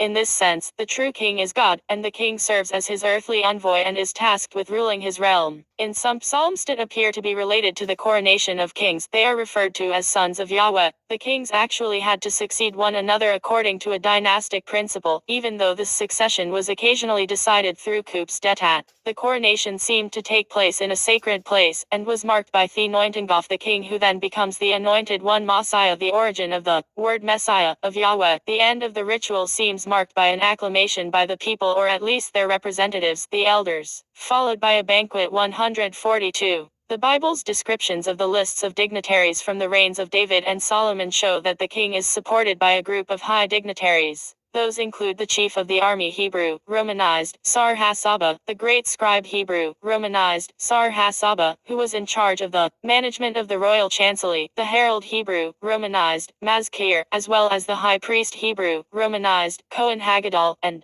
the master of the palace, Hebrew, Romanized, Al-Hubat, Sokin, who has a function of stewardship of the household of the king at the beginning, and seems to become a real prime minister of Judah during the later periods.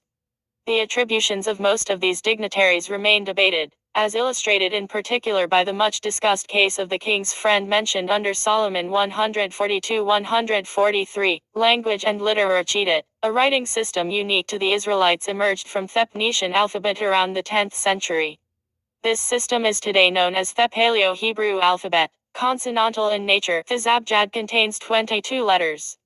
The language spoken during this period was Biblical Hebrew, an ancient variant of Hebrew, and Northwest Semitic language related to Phoenician and Aramaic. As evidenced by ancient inscriptions, dialect variations existed, particularly between the northern kingdom of Israel, Israelian Hebrew, and the South Judah. The biblical texts are predominantly written in the Judahite dialect. 144. See also edit, reference edit, citation edit.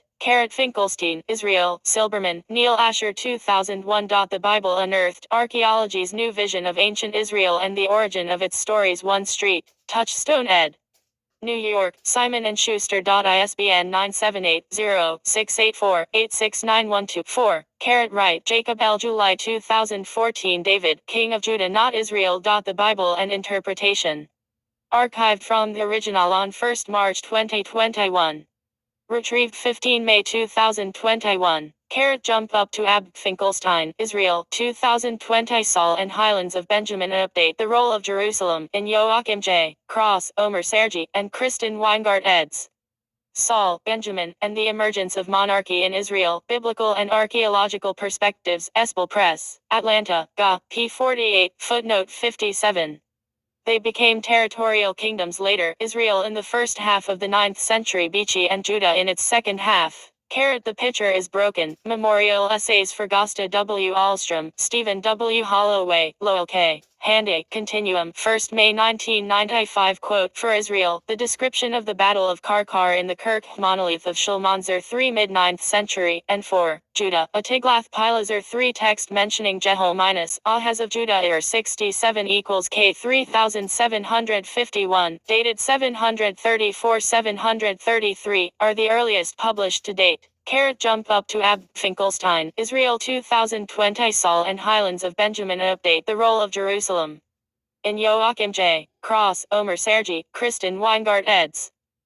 Saul, Benjamin, and the Emergence of Monarchy in Israel, Biblical and Archaeological Perspectives, Atlanta, GA, Espel Press. p. 48. ISBN 978-08841444519. Shoshenkai, the founder of the 22nd dynasty and seemingly the more assertive of the Egyptian rulers of the time, reacted to the North Israelite challenge.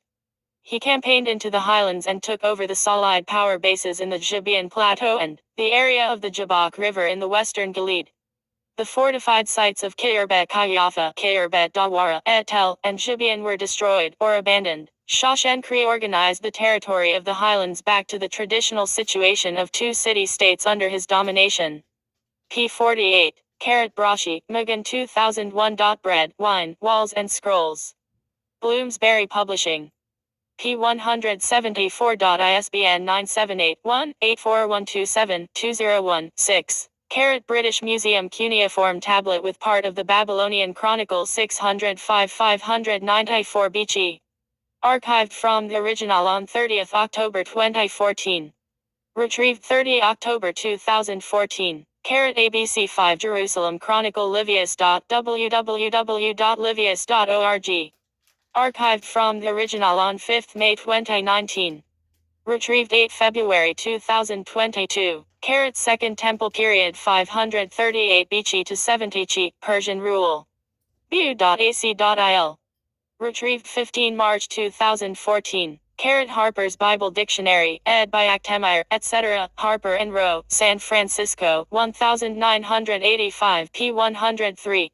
Ben Sasson 1976, page 334. In an effort to wipe out all memory of the bond between the Jews and the land, Hadrian changed the name of the province from Judea to Syria Palestina, a name that became common in non-Jewish literature. Lewin, Ariel 2005. The Archaeology of Ancient Judea and Palestine. Getty Publications, p. 33. It seems clear that by choosing a seemingly neutral name, one juxtaposing that of a neighboring province with the revived name of an ancient geographical entity, Palestine, already known from the writings of Herodotus, Hadrian was intending to suppress any connection between the Jewish people and that land. ISBN 0-89236-800-4. Schaefer, Peter, ed. 2003. The Bar Kokhba War Reconsidered, New Perspectives on the Second Jewish Revolt Against Rome. Texts and Studies in Ancient Judaism, Vol 100. Moore Seebeck. p. 33. ISBN 31161480767. Retrieved 24 September 2021. The Lester and Sally Inton Faculty of Humanities Megiddo.in Archaeology and History of the Land of the Bible International Ma in Ancient Israel Studies, Tel Aviv University. Megiddo has a fascinating picture of state formation and social evolution in the Bronze Age Ka. 3500 to 1150 BC, and Iron Age Ka, 1150 to 600 BC. Finkelstein, Israel, 2019. First Israel, Core Israel, United Northern Israel, in Near Eastern Archaeology 82.1 2019, p. 8. The late Iron Eye system came to an end during the 10th century BC. Finkelstein, Israel, and Eli Piasecki, 2010.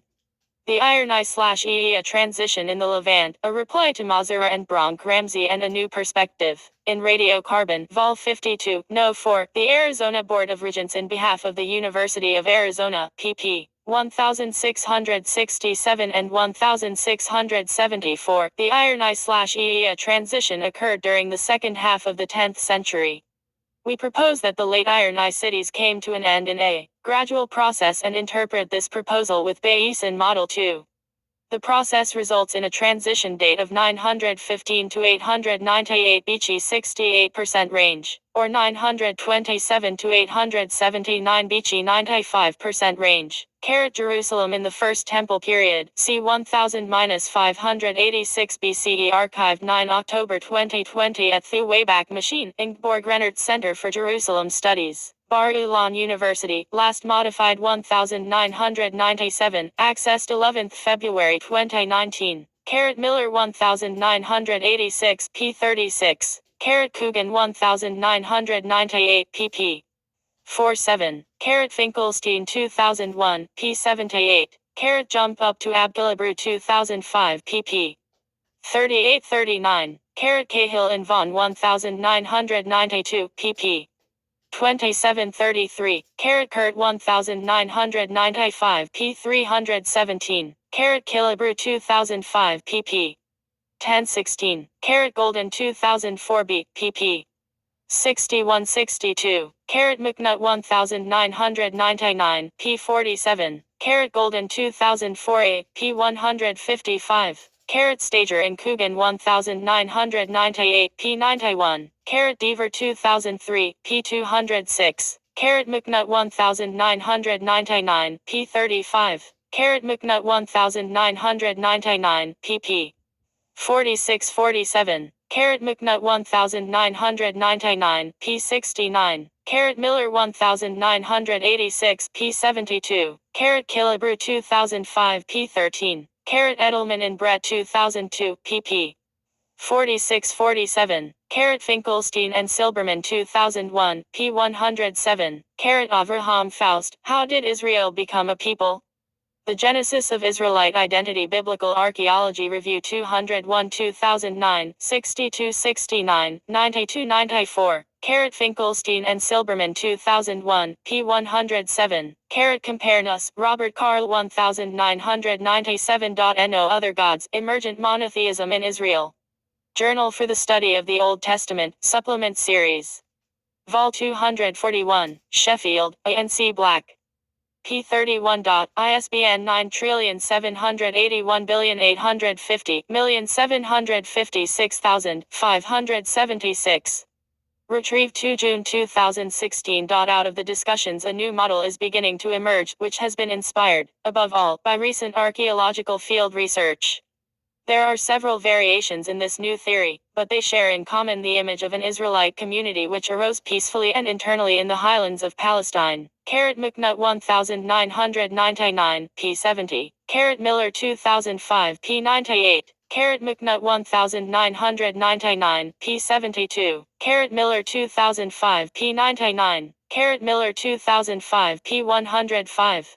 Lehman and Vaughan 1992, pp. 156-62. Daily Life in Ancient Israel. Biblical Archaeology Society. 13th September 2022. Finkelstein, Israel 2019. First Israel, Core Israel, United Northern Israel. Near Eastern Archaeology. American Schools of Oriental Research. ASER.821. 12.doi 10.1086/703321. S2 CID 167,052,643. Retrieved 22 March 2020. The emergence of the Terza polity. The first 50 years of the Northern Kingdom, in the middle of the 10th century BC, Jump up to Abdomsen 1992, p. 408. Mazarin Schmidt, p. 163. Miller, Patrick D. 2000. The Religion of Ancient Israel. Westminster John Knox Press. pp. 40. ISBN 978-0-664-22145-4. Lemch 1998, p. 85. Grab 2008, pp. 225-26. Lehman and Vaughan 1992, p. 149. David M. Carr Writing on the Tablet of the Heart, Origins of Scripture and Literature, Oxford University Press, 2005, 164. Lomriu HN Niuob HZKU. www.lmlk.com. Brown, William.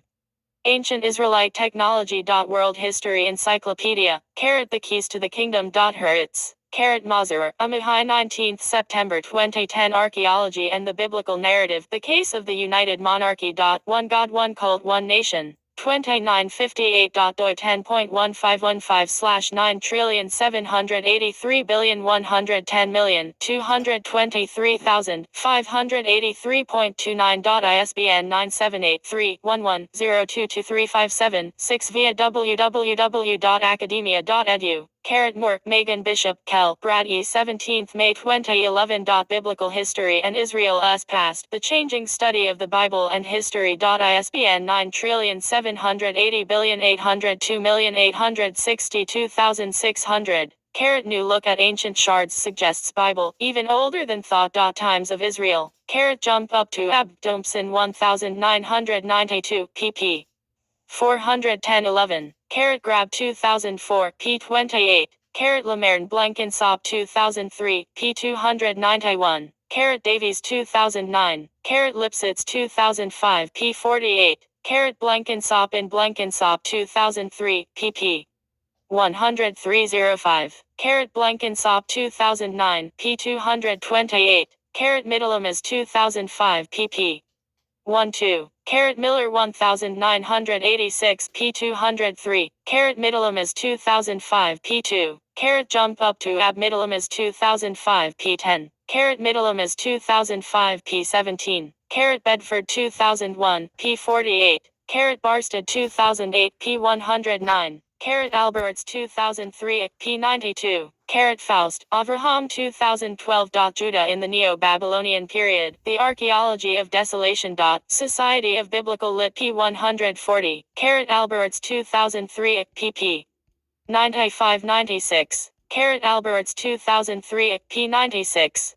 Jump up to Blankensop 1988, p. 64. Lipsitz in Lipsitz 2006, pp. 86-89. Grab 2004, pp.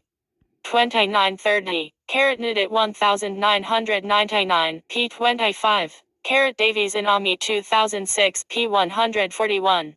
Near in Becking 1999, p. 231. Weiland 1996, p. 25. Grab 2004, pp. 154-55.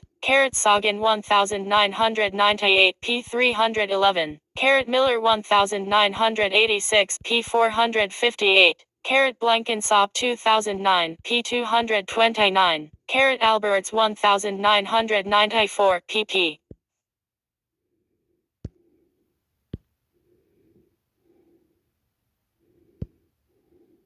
History of Ancient Israel and Judah. Wikipedia.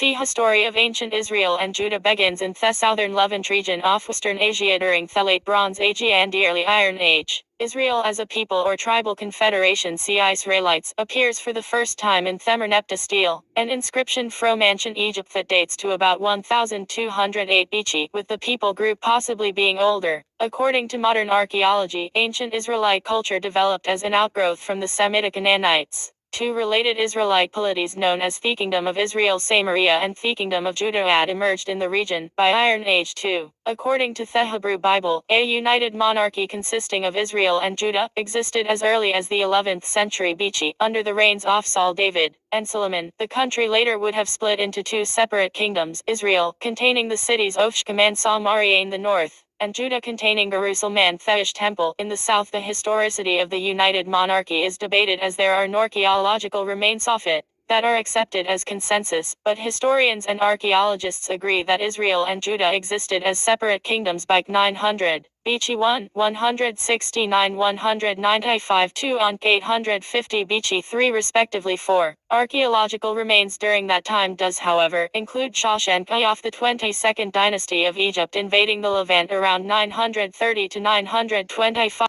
Okay, you can come and read it wherever it is. At the here. I'll leave it there. So I can leave that there. Adjustment. Facebook, is it?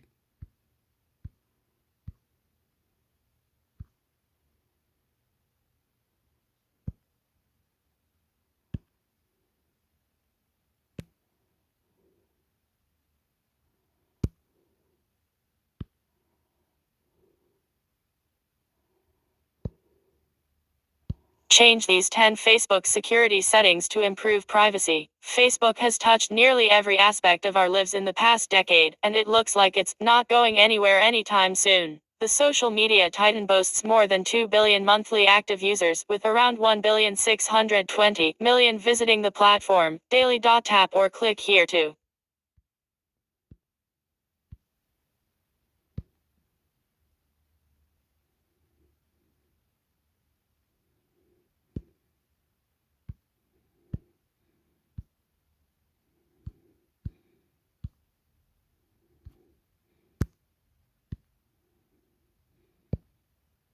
change these 10 Facebook security settings to improve privacy. Facebook has touched nearly every aspect of our lives in the past decade, and it looks like it's not going anywhere anytime soon. The social media titan boasts more than 2 billion monthly active users, with around 1,620,000,000 visiting the platform daily. Tap or click here to visit Kim Commando on Facebook.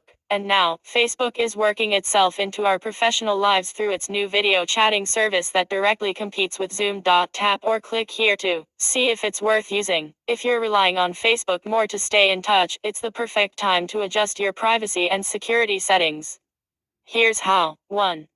Clear your history using off Facebook activity. Facebook is constantly keeping tabs on your activity on and off its site. Apps and websites automatically check if you're still logged in and report what you're doing online back to Facebook. This data used to be a well-concealed part of Facebook's advertising strategy. Not anymore. Adjust and even delete what the company knows through a menu called Off Facebook Activity. The Clear History button is a bit of a misnomer.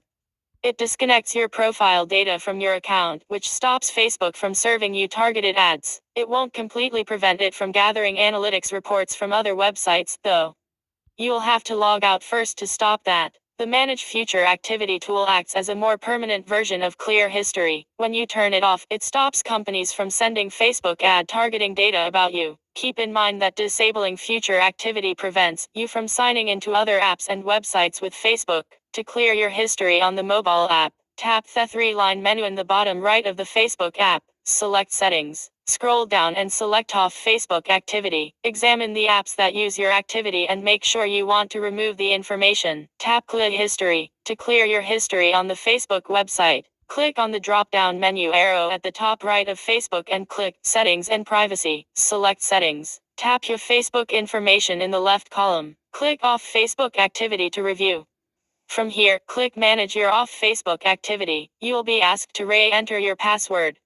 Once you're verified, it will show you the apps and sites that have shared ads with your Facebook account. When you're ready to clear this information, click Clear History. 2.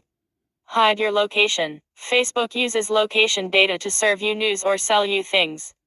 If you disable location services, it won't use your precise location to target you with ads. Unfortunately, Facebook still has access to your network location, so you'll need to disable the feature on both your phone and app. To disable location services on an iPhone, go to the phone settings and tap Privacy. Tap Application Services, followed by Facebook. Tap Never to disable location services. To disable location services on an Android phone, go to the phone settings and tap Privacy. Tap Permissions Manager, followed by Location. Choose Facebook. Tap to disable location services. Once you're finished with adjusting your phone's permissions, follow these steps to disable location tracking in the app. Tap the icon with the 3 lines in the bottom right. Tap Settings and Privacy, followed by Privacy Shortcuts. Tap Manage your location settings, followed by Location Services. Tap Location and select Never. 3. Disable facial recognition. Facial recognition is central to Facebook's photo algorithm. It's the reason you're automatically tagged in photos that others post. You can disable facial recognition on the desktop version of Facebook. Follow these steps. Click the downward pointing arrow in the top right of the screen. Select Settings and Privacy, followed by Settings. In the left column, click Face Recognition. Tap Do you want Facebook to be able to recognize you in photos and videos? Select No in the drop-down menu to disable the setting. 4. Get rid of apps that track you off Facebook. Logging into other platforms or websites with your Facebook username gives those companies access to your data and may permit them to share your activity with Facebook. This was one of the most significant issues behind the Cambridge Analytica scandal, leading to millions of people's profiles being harvested. Tap or click here for more details on Cambridge Analytica. Thankfully, Facebook has changed its stance on third-party applications and lets users disable all that tracking. Disable third-party app tracking from your desktop. Click the downward pointing arrow in the top right of the screen. Select Settings and Privacy, followed by Settings. Tap Apps and Websites in the left menu. Select Active. Click on the box next to the app's name to stop tracking you and click Remove. This will disable it from tracking you. 5. Enable two-factor authentication to lock out hackers. Two-factor authentication is one of the most robust ways to secure your profile from unwanted logins. When someone tries to break into an account with 2FA enabled, they can't get in without a text message code. Since the code goes to your phone, only you will be able to log in. Activate 2FA from your desktop. Click the downward pointing arrow in the top right of the screen. Tap Settings and Privacy, followed by Settings. Select Security and Login. Scroll down to two-factor authentication and tap Use two-factor authentication. Enter your phone number and confirm the code in the text to complete the setup. 6. Stop Google from showing your Facebook account. Did you know your Facebook profile is indexed on Google? That means anyone looking up your name will be able to find your social media account, along with all the publicly visible data. If you're not comfortable with this, we don't blame you. Google and people's search engines have a nasty way of making your private life public. Tap or click here to find out how to delete yourself from people's search sites. With Facebook, at least, you can keep your profile out of searches. Follow these steps. On your computer, open Facebook and click the downward pointing arrow in the top right of the screen. Tap Settings and Privacy, then Settings followed by Privacy. Under Do you want search engines outside of Facebook to link to your profile? Click Edit. Click the checkbox in the bottom to turn off the setting. 7. Limit the audience for your personal posts. Not every friend on your list needs to know the intimate details of your life. This is even riskier when you factor in how many fake profiles are floating around. Tap or click to see how to spot the fakes. Limit the audience of your posts so only specific people can see them. From your computer, follow these steps. Open Settings and Privacy again, then Settings and click on Privacy. Scroll down to you can see your future posts and click Edit. You can adjust the settings for specific audiences here. Scroll down to limit past posts to change who can access your previous content. People accidentally share all kinds of personal facts and information without realizing it. Changing this setting can protect you from getting phished or stop a hacker from correctly guessing one of your security questions. 8. Stop your activity from being advertised literally. Ever seen an advertisement that tells you which of your friends liked it? That's because Facebook automatically uses these endorsements to target ads to you and your friends. And if you like something, your friends will see the same kinds of ads. Of course, they're not asking your permission. But you can disable the setting to keep your interests and likes more private. Follow these steps on your desktop. Under Settings and Privacy, select Settings, then click Ads, followed by Ad Settings. Click Social Interactions and select Only Me. 9. Avoid those like and share buttons on other parts of the web. Whenever you use a Facebook button on another website, you're feeding the beast that is Facebook's ad machine. Every share, like, and recommendation becomes part of the data feed that Facebook uses to tailor its algorithm. Even if you've disabled tracking outside of Facebook, using these buttons is like permitting it to know what you're doing. You don't need to change any settings to avoid the pitfalls of these buttons. Just don't use them. If you must share something, do it the old-fashioned way by copying and pasting it into a post. 10. Clean up your friends list. Having a lot of Facebook friends means a larger audience witnessing your personal and private life. You probably don't need thousands of people to see the private ins and outs of your social life. Plus, studies have shown that people who frequently accept new friend requests actually run a higher risk of being targeted by fake accounts. Tap or click here to see why that is. For the sake of privacy, you're better off cleaning up your friends list. To do this, open Facebook on your phone or computer and visit any one of your friends' profiles. Locate the button labeled Friends and click or tap it. On the drop-down that appears, you'll be able to select Unfriend. Do this for anyone you're not 100% sure about or don't know closely. Facebook isn't a contest, and having more friends doesn't make your account more complete. Now that you've ironed out your privacy settings, you can feel a bit more relaxed when using the Messenger Rooms feature. Just make sure you don't. Whoa, it got too well, whoa, got too well, whoa, whoa.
Meta plans to bring AI to billions in Facebook, Instagram, and WhatsApp. Here's how Tom's guide. Meta has released its own AI already with the academia-focused Lumina AI-powered segment anything image tool, but has been arguably dragging its heels compared to Bing with chat tant Google Bard in adopting AI.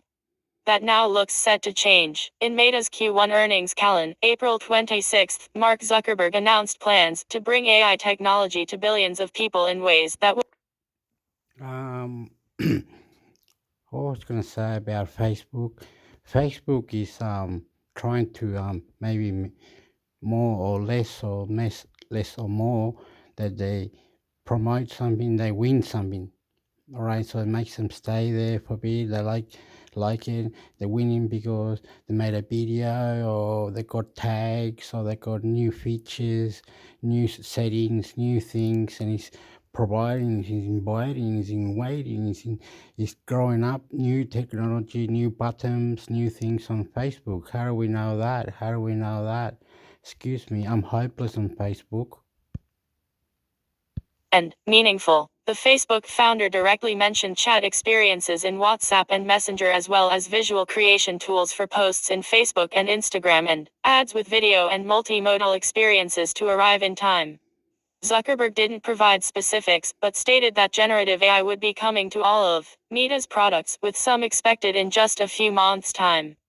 What form the features will take is not known at the moment, but it may involve some kind of chatbot using the Llama model. Whether AI features belong on social platforms is another matter. Snapchat's My feature powered by ChatGPT has faced a large backlash with 1-star reviews for the app, and even persuaded some users to uninstall the app altogether.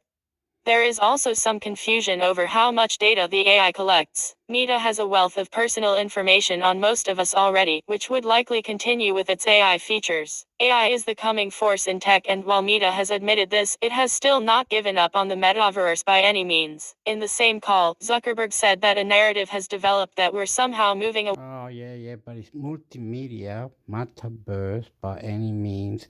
In the same call, Zuckerberg says that narrative has developed that we're somehow moving away from focusing on the because I'm intermix hector YouTube channel, intermix hector. Whoa, I need sex, I love you very much.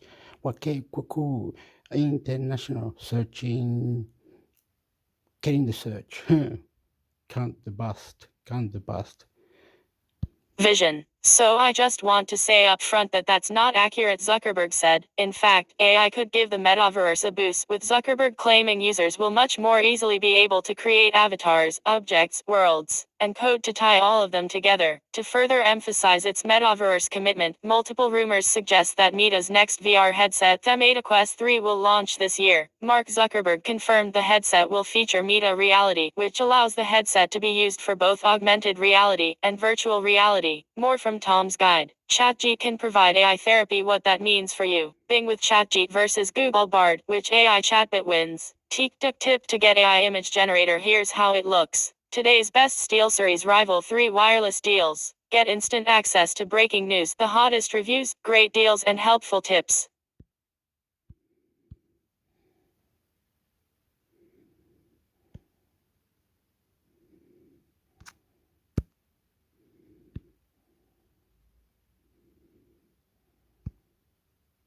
Meta Quest 3, everything we know so far. Tom's Guide. Home. News. Virtual reality. Meta Quest 3, everything we know so far. Image credit. Sadly, it's Bradley/Marcus Kane/Twitter. The Meta Quest 3 looks set to be the next hardware offering from Meta.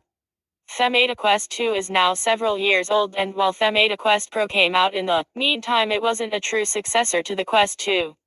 Instead, it was a $1,499 mixed reality headset aimed at VR power users and workplace collaboration, though it's since crashed to its lowest price ever. Luckily, it looks like we won't have to wait much longer for the Quest 3.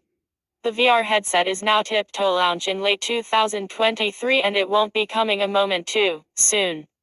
VR is in a bit of a downturn, and there is definitely room for improvement on the increasingly outdated Quest 2. VR optimists were hoping that Sony ASP's VR 2 could provide a jumpstart to the struggling VR market, but unfortunately, it seems to bet off to a bad start. Going by the leaks and rumors so far, it seems that the Quest 3 could indeed provide the spark VR needs if people VR/AR headsets do it first. Meta's new headset is tipped to come with more power and better features, with a focus on integrating augmented reality into the mix to create a relatively affordable mixed reality headset. Hopefully, we get much needed upgrades like eye tracking and hand tracking. Though to keep the headset affordable, there are some features that the Quest 3 could miss out on. So with that in mind, here's what we know about the Meta Quest 3 so far. Hands-on with Quest 3 headset shows Meta's going all in on mixed reality. Meta Quest Gaming Showcase 2023 new games, possible Quest 3 news, and more. Meta Quest 3 may have just been revealed early along with new features. Meta CEO Mark Zuckerberg said the Meta Quest 3 will be launched later this year. Specifically, he Okay. What's it called?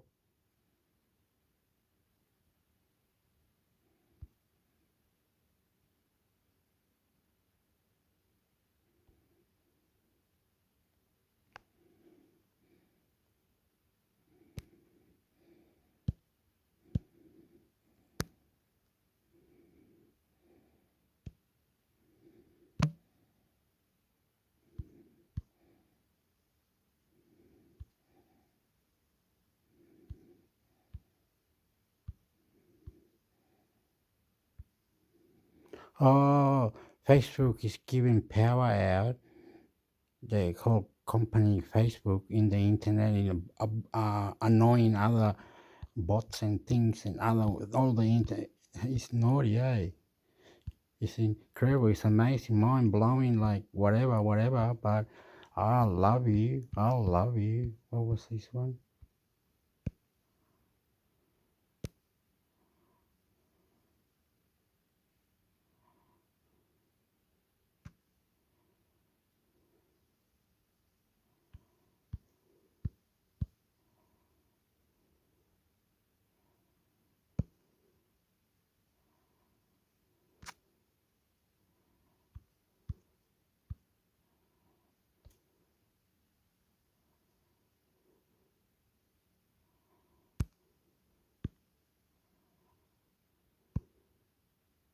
Will Apple's Reality Pro signal the beginning of the immersive internet?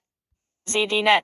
There are countless reasons to be skeptical about Apple launching its own virtual reality headset, but there's one reason to believe Apple thinks it has cracked the code: the fact that it's actually going to unveil a product at WWDC 2023. Apple only launches into a new category if the world's largest tech company believes it can transform the landscape and bring unique value to the world in the process. It's a foregone conclusion that Apple will announce a headset at its annual Worldwide Developer Conference on June 5th. What's less clear is why, and what Apple has discovered that Google, Samsung, Sony, Facebook/Meta, and countless others have missed over the past decade. None of them have been able to give the world a reason to love VR. Also, every Apple product we're expecting at WWDC 2023, Reality Pro headset, MacBook Air, more. What Apple shows us on June 5th is likely to be fascinating and limited.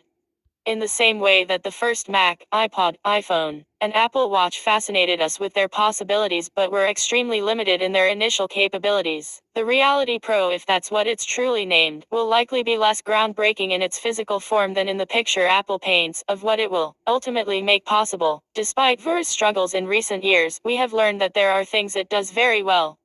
For example, VR is rapidly making a massive impact on training.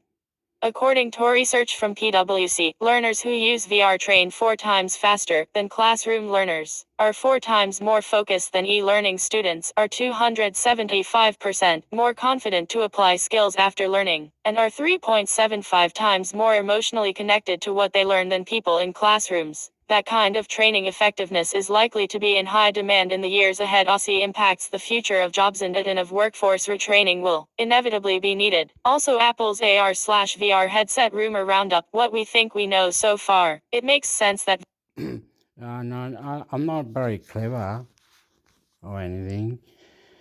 I'm not like that. I like to say that it has to do with asking question of that person. Be nice to that person. No, he's so clever. In another planet inside of metal drama, kettle to punk drama. Wow, playing king. Whoa. Virus in, virus out. Guinea mean, giddy power. Who wins the new technology? More smarter we are to create it. Who's the smarter?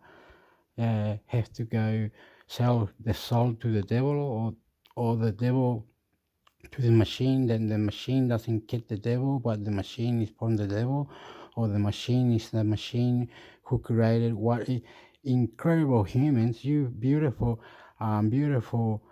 intelligent, very intelligent, very intelligent. effective as a training tool because it's so immersive. The difference between VR's fully engaged experience and reading a web page or watching a video while notifications are going off on your phone, or the person next to you asks you a question, or you reach for that snack on your desk, is obviously a huge gap. The question now is, where can that level of immersiveness create other kinds of next-generation experiences? That's likely the big picture that Apple is seeing and thinking about. And it's likely what has led the company to start a journey toward creating a headset, a future pair of augmented reality glasses, and an ecosystem of experiences that are far more immersive and engaging than what we have today on our computers, smartphones, and tablets. To be clear, this headset won't replace those everyday devices, and it won't be something we use all the time, but it will be something we can use for some of our most important or favorite experiences where we want to go deeper. Think about the most important topics you engage with in your work or life, and what it might look like if you could step into those experiences in a deeper and more engaged way. Also, the best VR headsets for gaming, the metaverse, and beyond. For example, a realtor could now offer a client 5 virtual walkthroughs of their top housing choices in less than an hour, rather than having to block out a whole day and drive around the city. A family choosing a vacation spot could pass around a headset and each tour 3 different options, including quick looks at hotels, restaurants, and activities. A sports lover could use a headset to take them to a live event and put them in a front row seat that they wouldn't be able to afford in real life. A person wanting a job in a highly specialized field could put on a headset and apprentice with a world-renowned expert on the other side of the planet as part of a one-to-many program that feels like one-to-one. The internet has already given us the first level of many of the experiences mentioned above. Virtual reality is at the beginning of unlocking the next level, and now Apple is going to bring its focus on usability, elegant hardware, and of course, powerful consumer storytelling. So when Apple announces its long-anticipated headset at WWDC 2023, it's probably less useful to think of it as Apple entering the VR market. It's probably more useful to think of Apple's arrival in this space as a signal that the new generation of an immersive internet is about to take some of our most valuable digital experiences to the next level. Newsletters. ZDNet Tech Today. ZDNet's Tech Today newsletter is a daily briefing of the newest, most talked about stories, 5 days.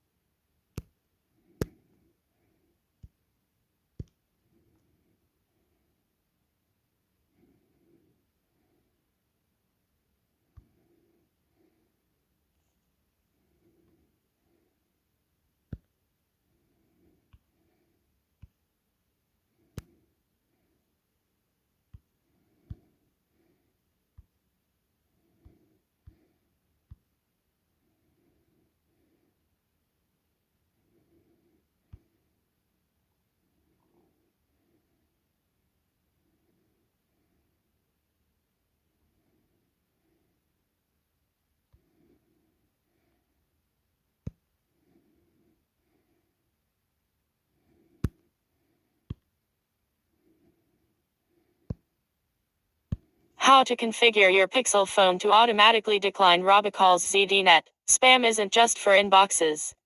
Over the years, we've seen a constant rise in the amount of spam phone calls that range from trying to sell you better insurance, political missives, and even the occasional threat. Also, the best Android phones right now, thankfully, the Pixel line of phones has some pretty handy tools built right into the phone app to help you banish those spam calls. These built-in configuration options work in conjunction with Google's spam database, which is frequently updated to keep those calls from inundating your phone. Since configuring my Pixel to handle these calls, the number has been reduced dramatically. Of course, you can't just expect Google to take care of everything. You need to make a couple of configuration changes within the phone app to get the most out of the service. That's what I'm going to help you with. Once you've taken care of this, your spam calls should be considerably reduced. Also, how to record a phone call on your Android phone. Will it put a complete end to them? No, but the more you use it, the fewer spam calls you'll receive. How to configure Pixel to handle incoming spam calls. What you'll need. The only thing you'll need to reduce spam is a Pixel phone running at least Android 10, which should cover most Android devices currently on the market. Some non-Pixel phones do offer help with spam calls, but the effectiveness isn't quite nearly what you'll find in the Pixel devices. That's rude. You want us to get more bands or whatever you want.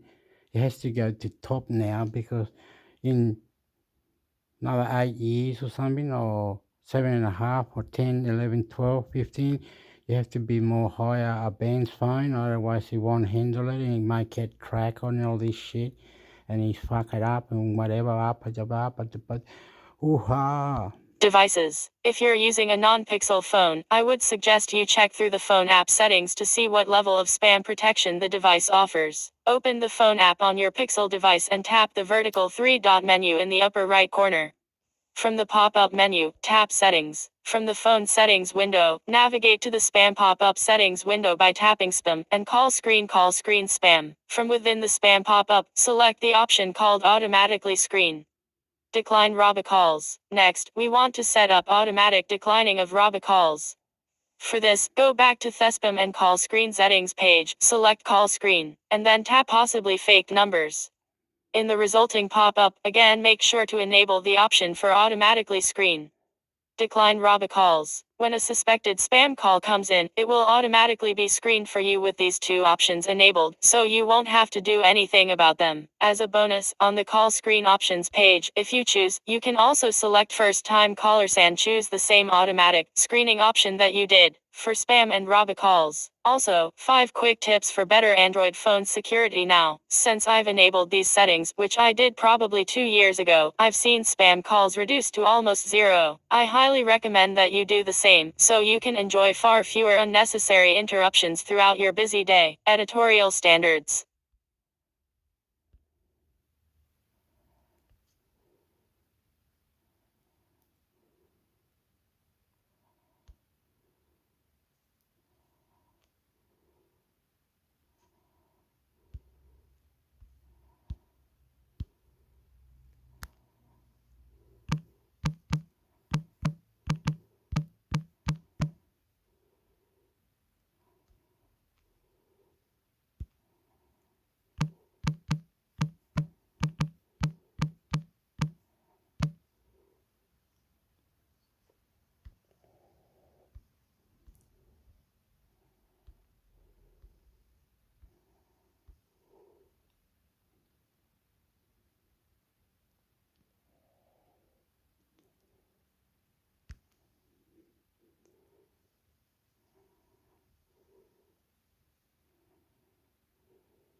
How to enable call screening on your Google Pixel smartphone. How to use Google Pixel's call screen and say goodbye to spam calls. Google can tell you who's calling and will ignore robocalls with call screen. Call screen is one of the best features of Google Pixel devices, which helps them stand out in our list of the best Android phones. The feature automatically tackles robocalls on your behalf, saving your mental health and precious time. After all, we all know how it feels to pick up an unknown call and realize it is another insurance company trying to sell a policy. Android police video of the day. Scroll to continue with content. What is call screen? Call screen picks up the call on your behalf to ask the person on the other end why they're calling and prevents almost all spam calls from bothering you. The feature might not seem like a big deal, but once you get used to it, there's no going back. Call screen doesn't need Wi-Fi or a mobile data connection and works on the device. It's not your typical spam call blocking feature that relies on Google's spam database. If it's a robocall, it automatically hangs up the call without letting the phone ring. However, if there's a human on the other end, it asks them to explain the reason for calling and shows you a transcript of their response. Depending on the answer, you can make Google Assist on task further questions like is it urgent?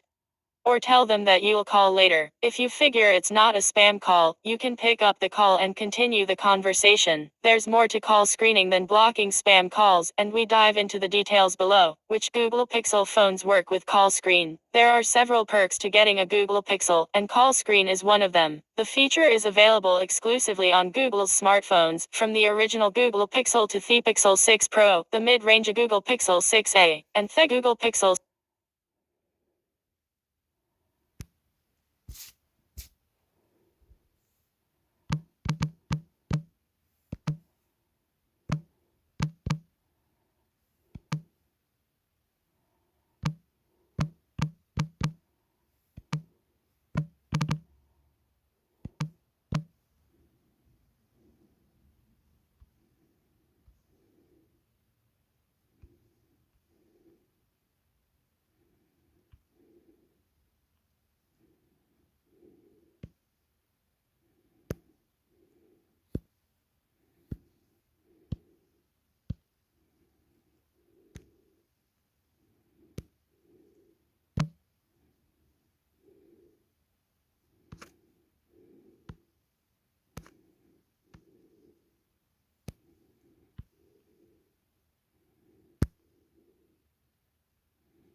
Pixel 8 release date tips and tricks. Google's reportedly working on new Pixel 8 and Pixel 8 Pro flagships.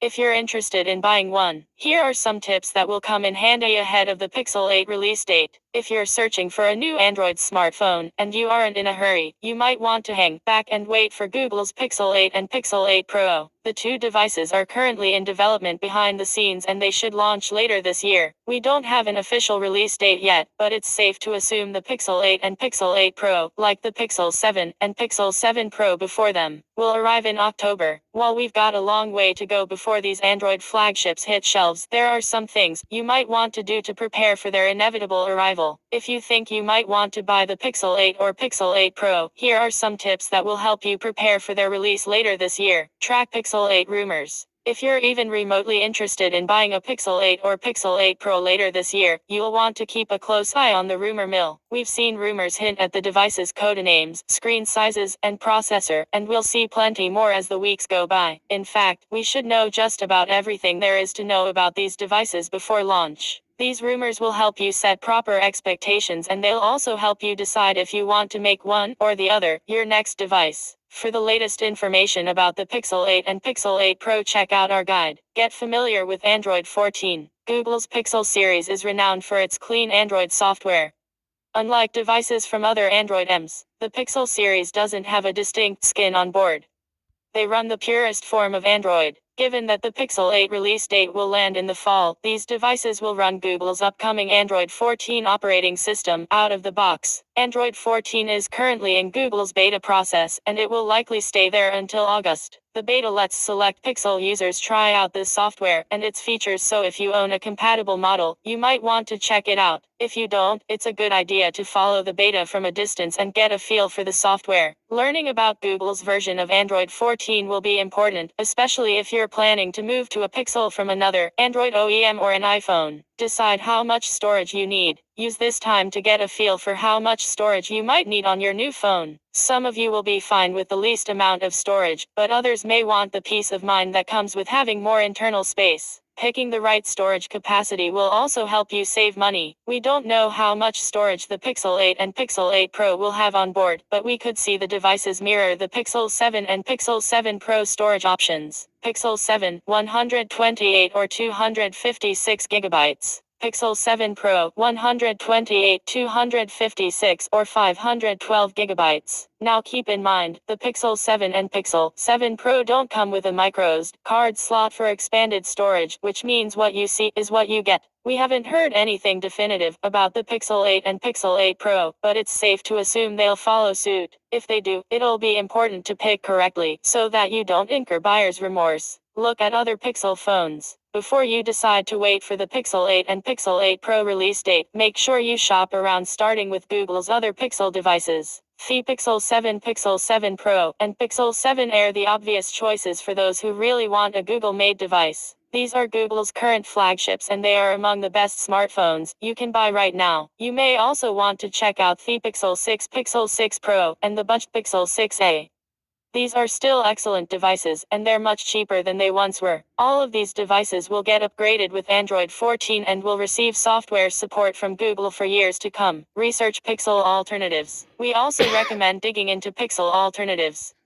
Here are a few of the best alternatives, both Android and non-Android, on the market right now. iPhone 14, iPhone 14 Plus, iPhone 14 Pro, iPhone 14 Pro Max, Samsung Galaxy S23, Samsung Galaxy S23 Plus, Samsung Galaxy S23 Ultra, OnePlus 11. If you aren't married to buying a Google Pixel phone, be sure to dig into these devices in 2023. Make a plan for your current phone. Start thinking about what you want to do with your current device.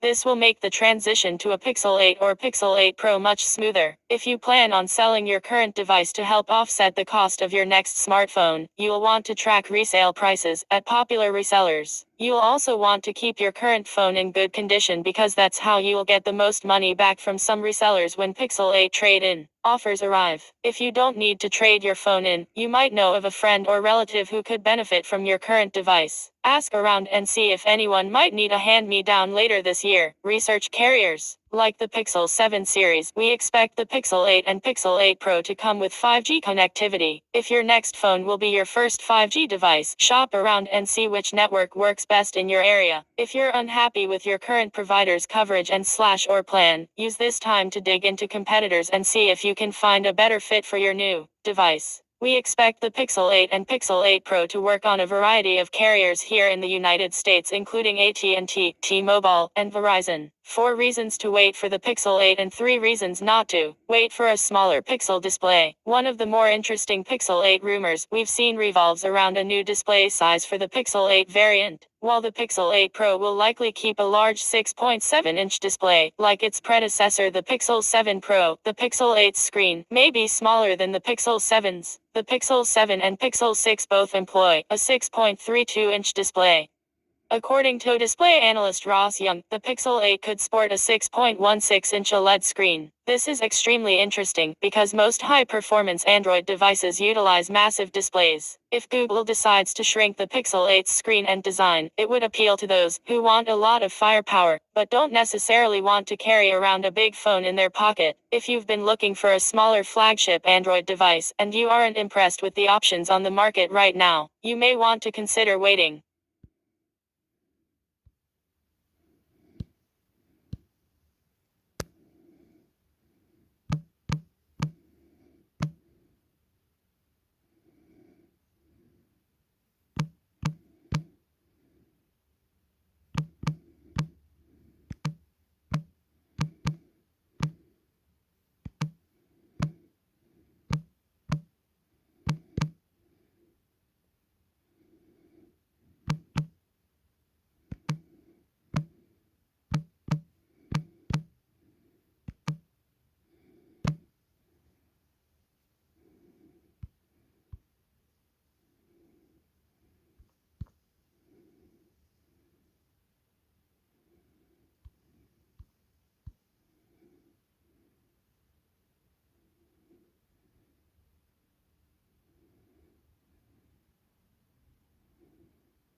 Can law enforcement, not the three-letter agencies, hack graphinos that can be installed only on Google Pixel phones?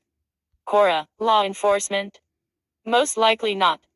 Law enforcement doesn't even have the resources to hack some regular phones. They have to outsource it to the manufacturer, who will likely be unwilling to if you aren't a terrorist. As far as I know, there aren't even graphinos developers in the US. As far as I know, the head developer is Canadian. That being said, if you are forced to deliver your phone to the authorities, remember to reboot the device. This ensures that the RAM is dumped out before it has anywhere to go. This is the most basic forensics exploit out there. There was a window of opportunity a few months ago where a vulnerability allowed pixels to be opened through an exploit in the SIM card. This vulnerability was first discovered and patched by graphinos before Google even found it, and therefore wouldn't have been of any use to any law enforcement. If there is a way to hack graphinos, it either would require extreme user carelessness or isn't known at all. Even the graphinos developers won't tell you that it's invincible or unhackable, but you're better off with it than without. TLDR, unless you're a mass murderer, the police don't have the money to pay for an exploit to break into your phone. The hell?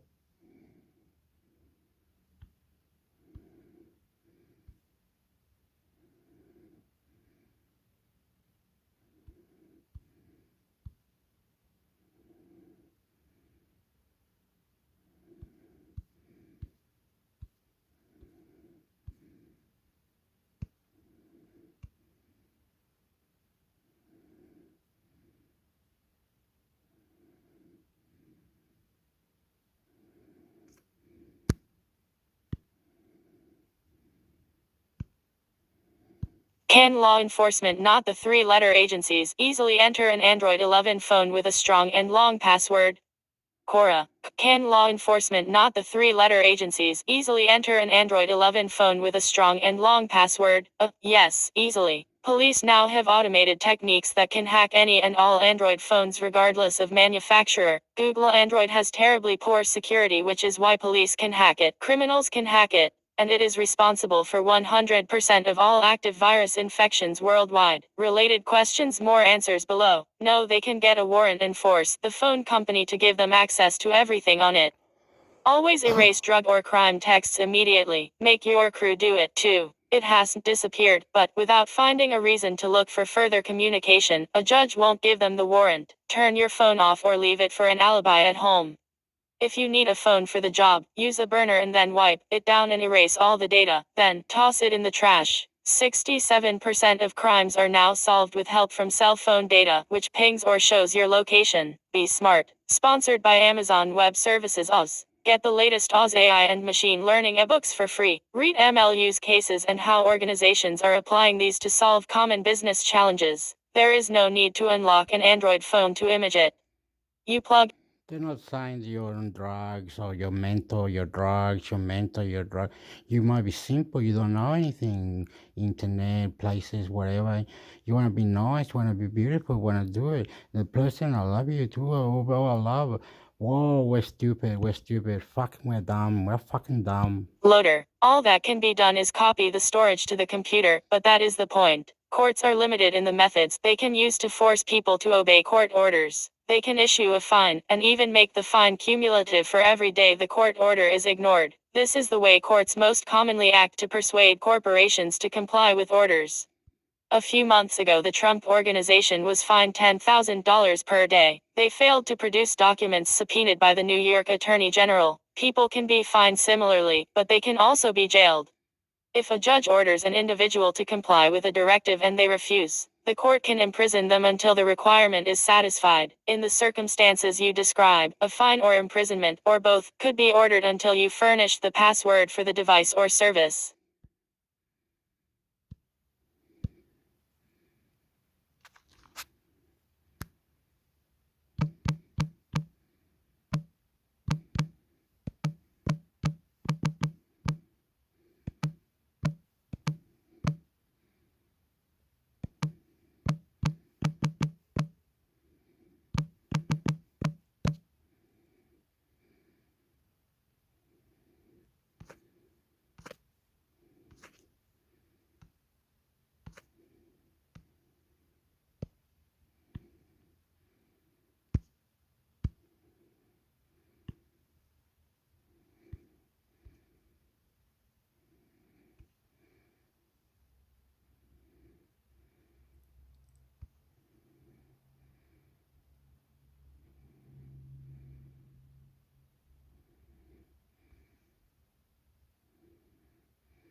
Confronting video shows dementia patient handcuffed by police at Sydney nursing home. 7 News. Warning, distressing content. Confronting video shows police double handcuffing a distressed 81-year-old dementia patient at a Sydney nursing home after she took a lanyard from a staff member. Rachel Graham can be heard screaming and howling on the body-worn video as she is forcibly handcuffed by police at Street Basil's aged care home in Randwick in October 2020. Watch the latest news and stream for free on 7+. Watch the video above. Video shows nursing home patient Rachel Graham being handcuffed at Street Basil's. Officers place 2 sets of restraints on Graham as she yells, "Get away from me." The frail woman cries out distressed, telling police the restraints are hurting her. Graham weighed only 45 kilograms at the time. Her family received a compensation payment from NSW police in 2021 over the treatment of the 81-year-old, and released the video after threatening of 95-year-old nursing home resident Claire Nowland, the daughter of another. My God, my God, my God, I love you. Beautiful. Street Basil's resident told 7 News it was mind-blowing to see police use such force on frail elderly residents. Most of these people, they don't know what they're doing either, Annette Harmonis said. Nowland was using a My God, my God.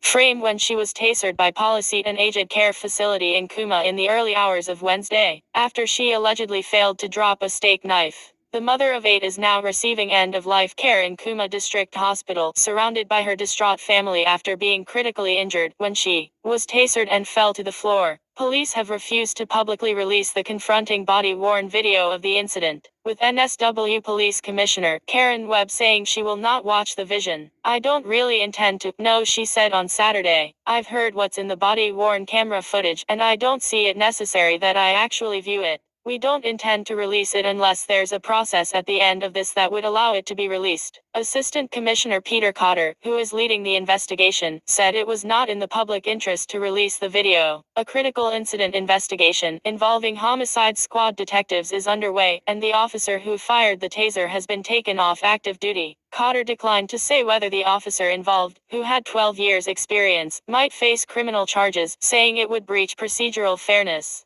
Health Minister Ryan Park said he was open to changes about how the sector approaches similar incidents. "If there's ways in which we can do better and get our frontline officers to understand more about the behavior of people with dementia, that's important," he said on Sunday, with Robert. Whoa, with Robert, eh? With Robert, mate. With Robert, mate. Whoa, with Robert, mate.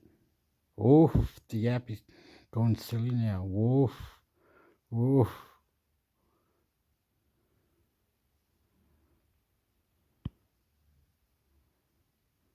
Oof. Oh, the cask. Oh, I want to make a stop. I'm going to have to do with the cask. I don't know why the cask will be there. Go back here. Wait up.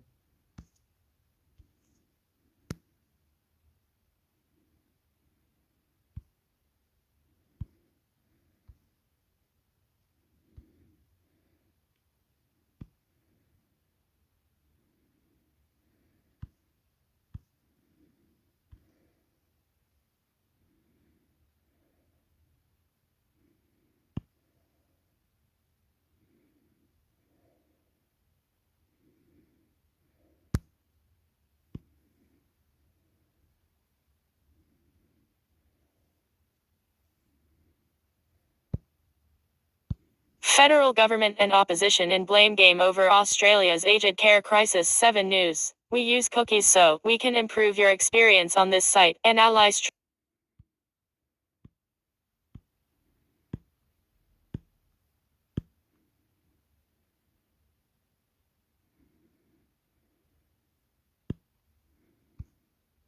What's it doing, man? Why are you doing that, man? What are you doing, brother?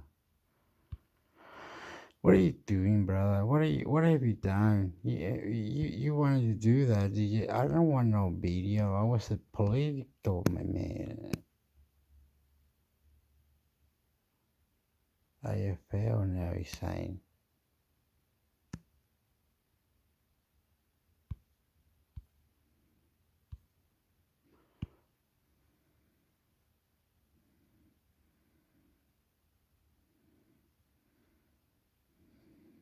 cookies. Then we press close.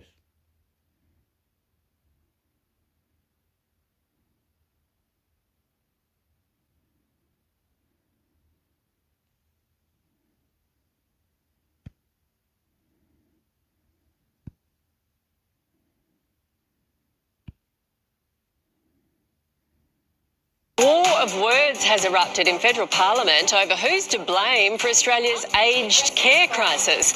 The opposition says the government's 24/7 mandatory nurses in homes requirement is to blame. But aged care minister Annika Wells hit back, saying Labor is left cleaning up all the mess from the coalition. It comes after it was revealed at least 23 aged care homes had closed nationwide since September last year. For more on the crisis, let's bring in Home Affairs Minister Claire O'Neill and Liberal Senator Jane Hume. Good morning to you. Claire, 23 aged care homes closed. That's just since September last year. That's not very long. How confident are you that adopting this 24/7 nursing requirement is the right way to go and the time frame is right? Yeah, thanks, Nat. So we arrived in government a year ago off the back of almost a decade of utterly shameful neglect of elderly Australians in the care of their government. And you said in the front there, you know, who's to blame? You don't need to ask the politicians about that. We've got a royal commission telling us that the former government subjected elderly Australians to shocking neglect. We saw widespread malnutrition in aged care homes. We saw elderly Australians being drugged because their behaviour couldn't be properly managed. We saw people falling out of bed in the middle of the night, unable to get care and lying on the floor in pain.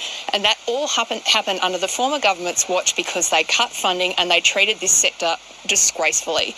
Now, we have come into government with an ambitious agenda to do something very basic, and that is look after our elderly Australians with the dignity that they deserve. Now, part of that is making sure that we have a nurse in every nursing home. The most basic thing.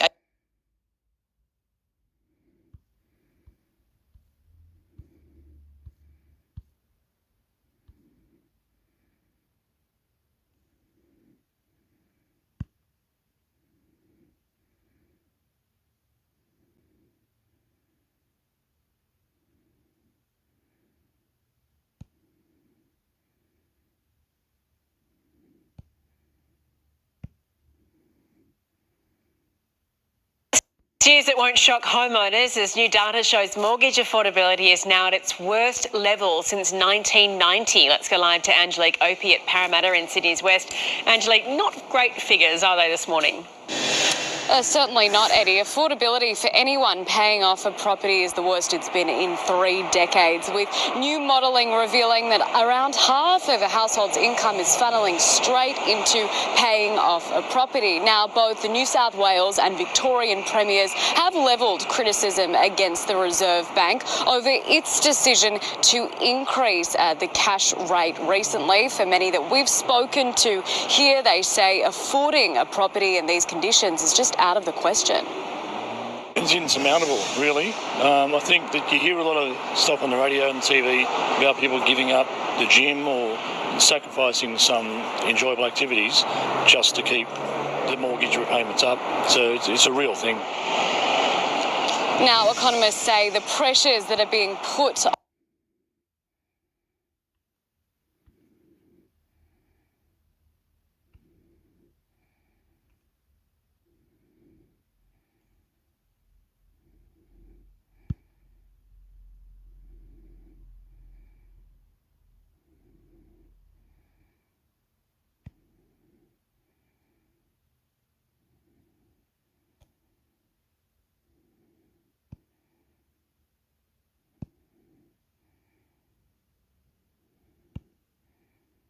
made her a target for scammers who drained $40,000 from her bank account. I just feel really The gun approach. We've had over 100 people reach out to us to say that scammers have tried to impersonate tradesmen. Its website warns of the sophisticated scheme where scammers are impersonating our consultants via WhatsApp and text.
Astronomers spot largest cosmic explosion ever seen. 7 News have captured the largest cosmic explosion ever witnessed, a fireball 10 times brighter than any known supernova. The explosion, known as AT 2021 LWX, has been blazing for 3 years and is believed to have been triggered by a giant cloud of gas being consumed by a supermassive black hole. Watch the video above. SpaceX rocket explodes minutes after takeoff. Watch the latest news on Channel 7 or stream for free on 7.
Okay, if they choose one again. I can't see now.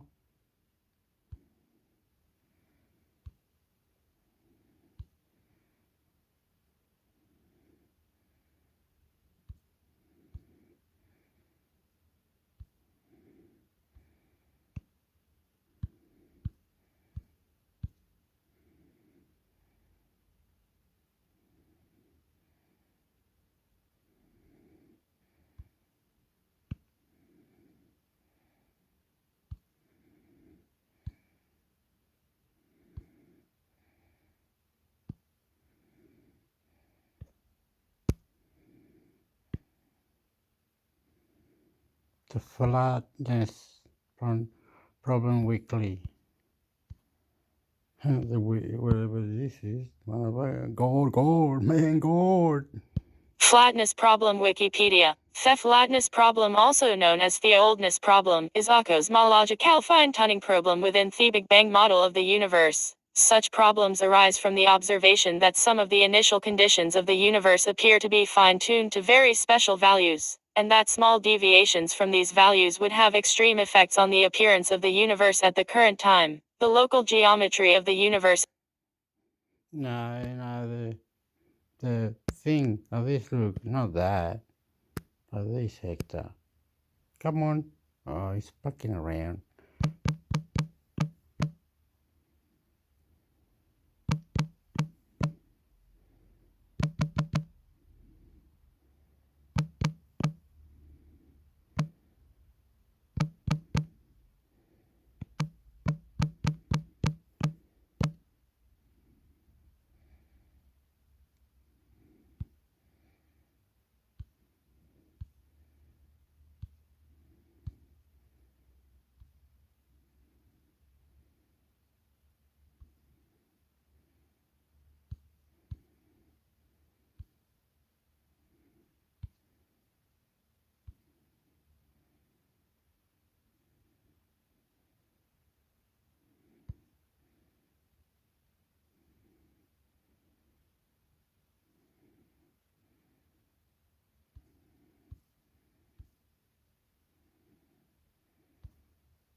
The Bible and the violence.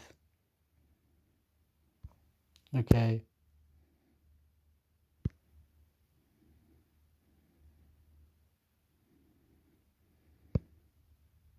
The Bible and Violence Wikipedia. Hebrew Bible in the New Testament both contain narratives, poems, and instructions which describe, encourage, command, condemn, reward, punish and regulate violent actions by God one individuals, groups. Listen and reply, God, intermix, hector, God, I love you, question, I question it all, I love you, let's have sex.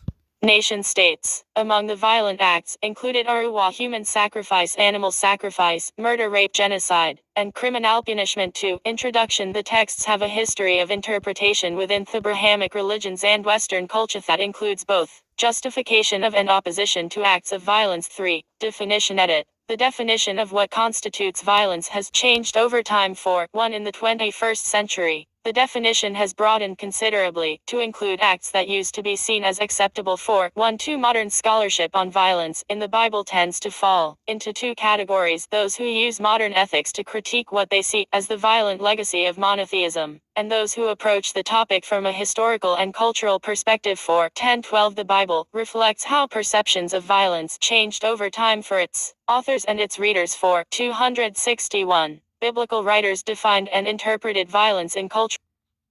Oh no.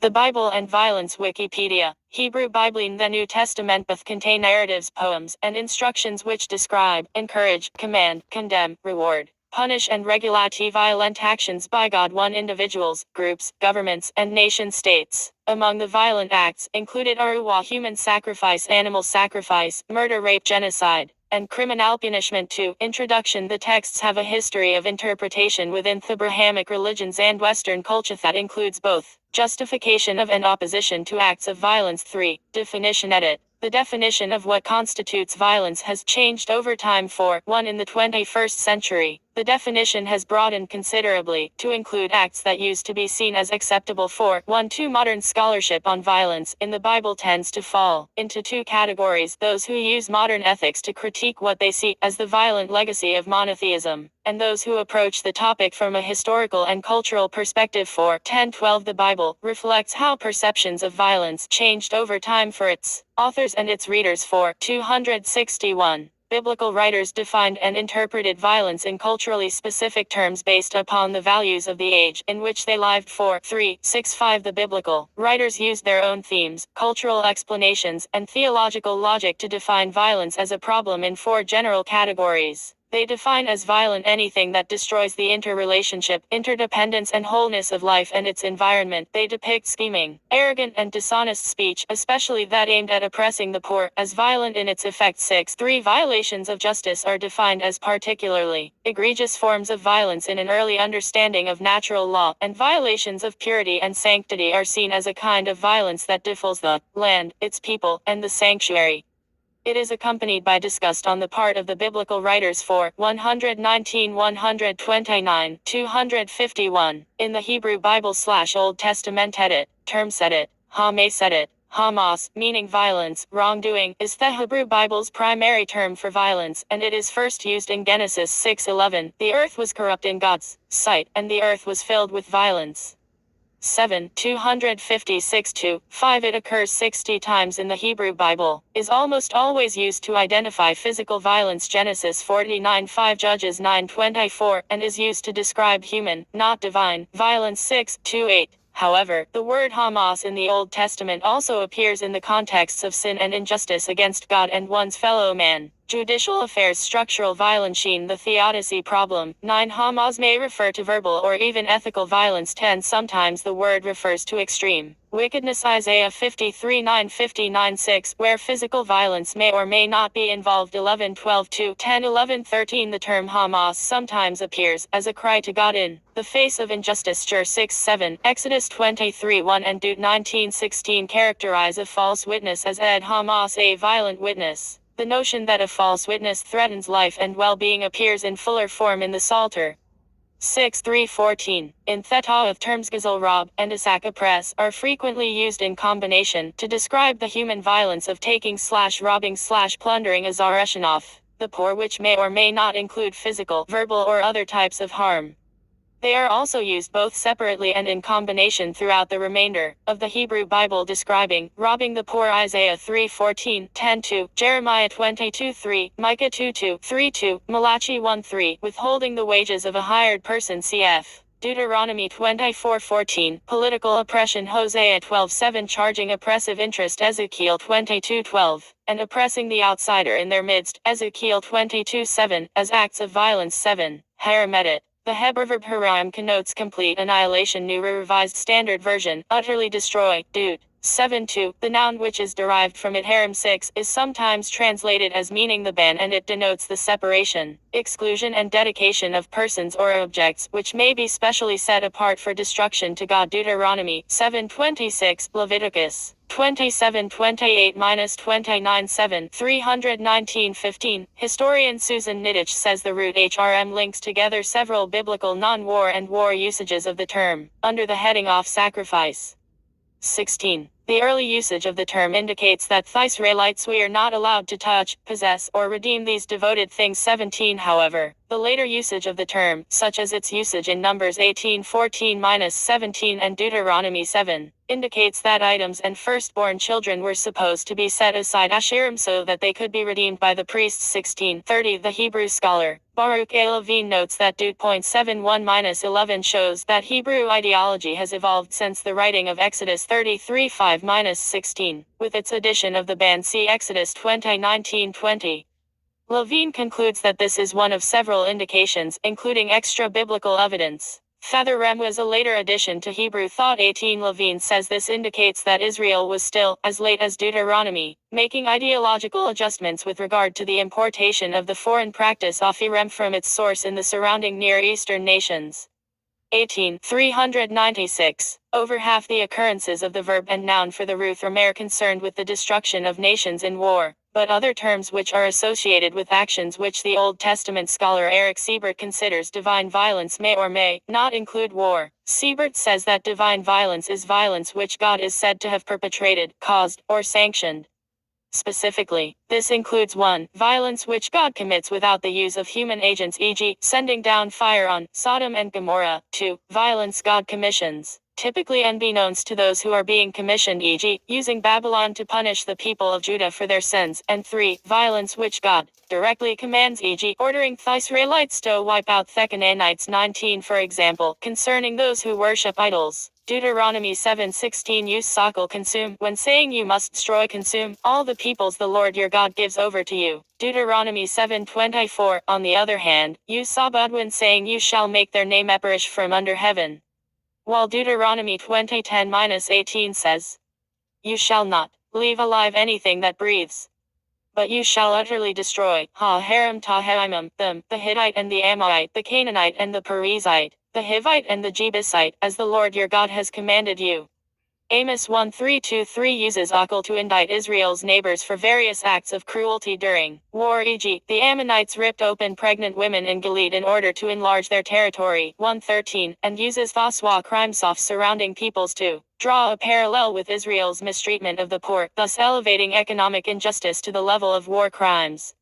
2682-44. Other terms are samat, put an end to, exterminate, annihilate, shamat, destroy, exterminate, knock, to strike fatally, kill, in manslaughter, murder, as retaliation, in warfare, conquest, combat, attack, rout, akar, pluck up, often in the violent sense kata, to cut off. In a destructive sense, shabbat with zeker can refer to one's memory being blotted out, but in another idiom, it means to be blotted out from the earth, to be exterminated, be destroyed, perish, and kala in kal can mean be finished, be destroyed. 7. 133, 431, 432, 684, 179, 255, 416, 418. Warfare from Genesis through Joshua. Edit. Warfare represents a special category of biblical violence, and is a topic the Bible addresses, directly and indirectly, in 4 ways. There are verses that support pacifism, and verses that support non-resistance. 4th century theologian Augustine found the basis of just war in the Bible, and preventive war, which is sometimes called crusada, has also been supported using Bible texts. 1337 Susan Niditch explores the range of war ideologies in ancient Near Eastern culture, saying,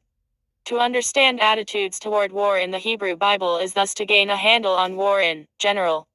21 In the Hebrew Bible, warfare includes the Amalekites, Canaanites, Moabites, and the record in Exodus, Deuteronomy, Joshua, and both books of Kings 22, 23, 24, 25. In the Bible, God commands the Israelites to conquer the promised land, placing city after city under the ban, which meant every man, woman and child was supposed to be slaughtered at the point of the sword. 26 319 320 For example, in Deuteronomy 20:16-18 God orders the Israelites to not leave alive anything that breathes. Completely destroy them.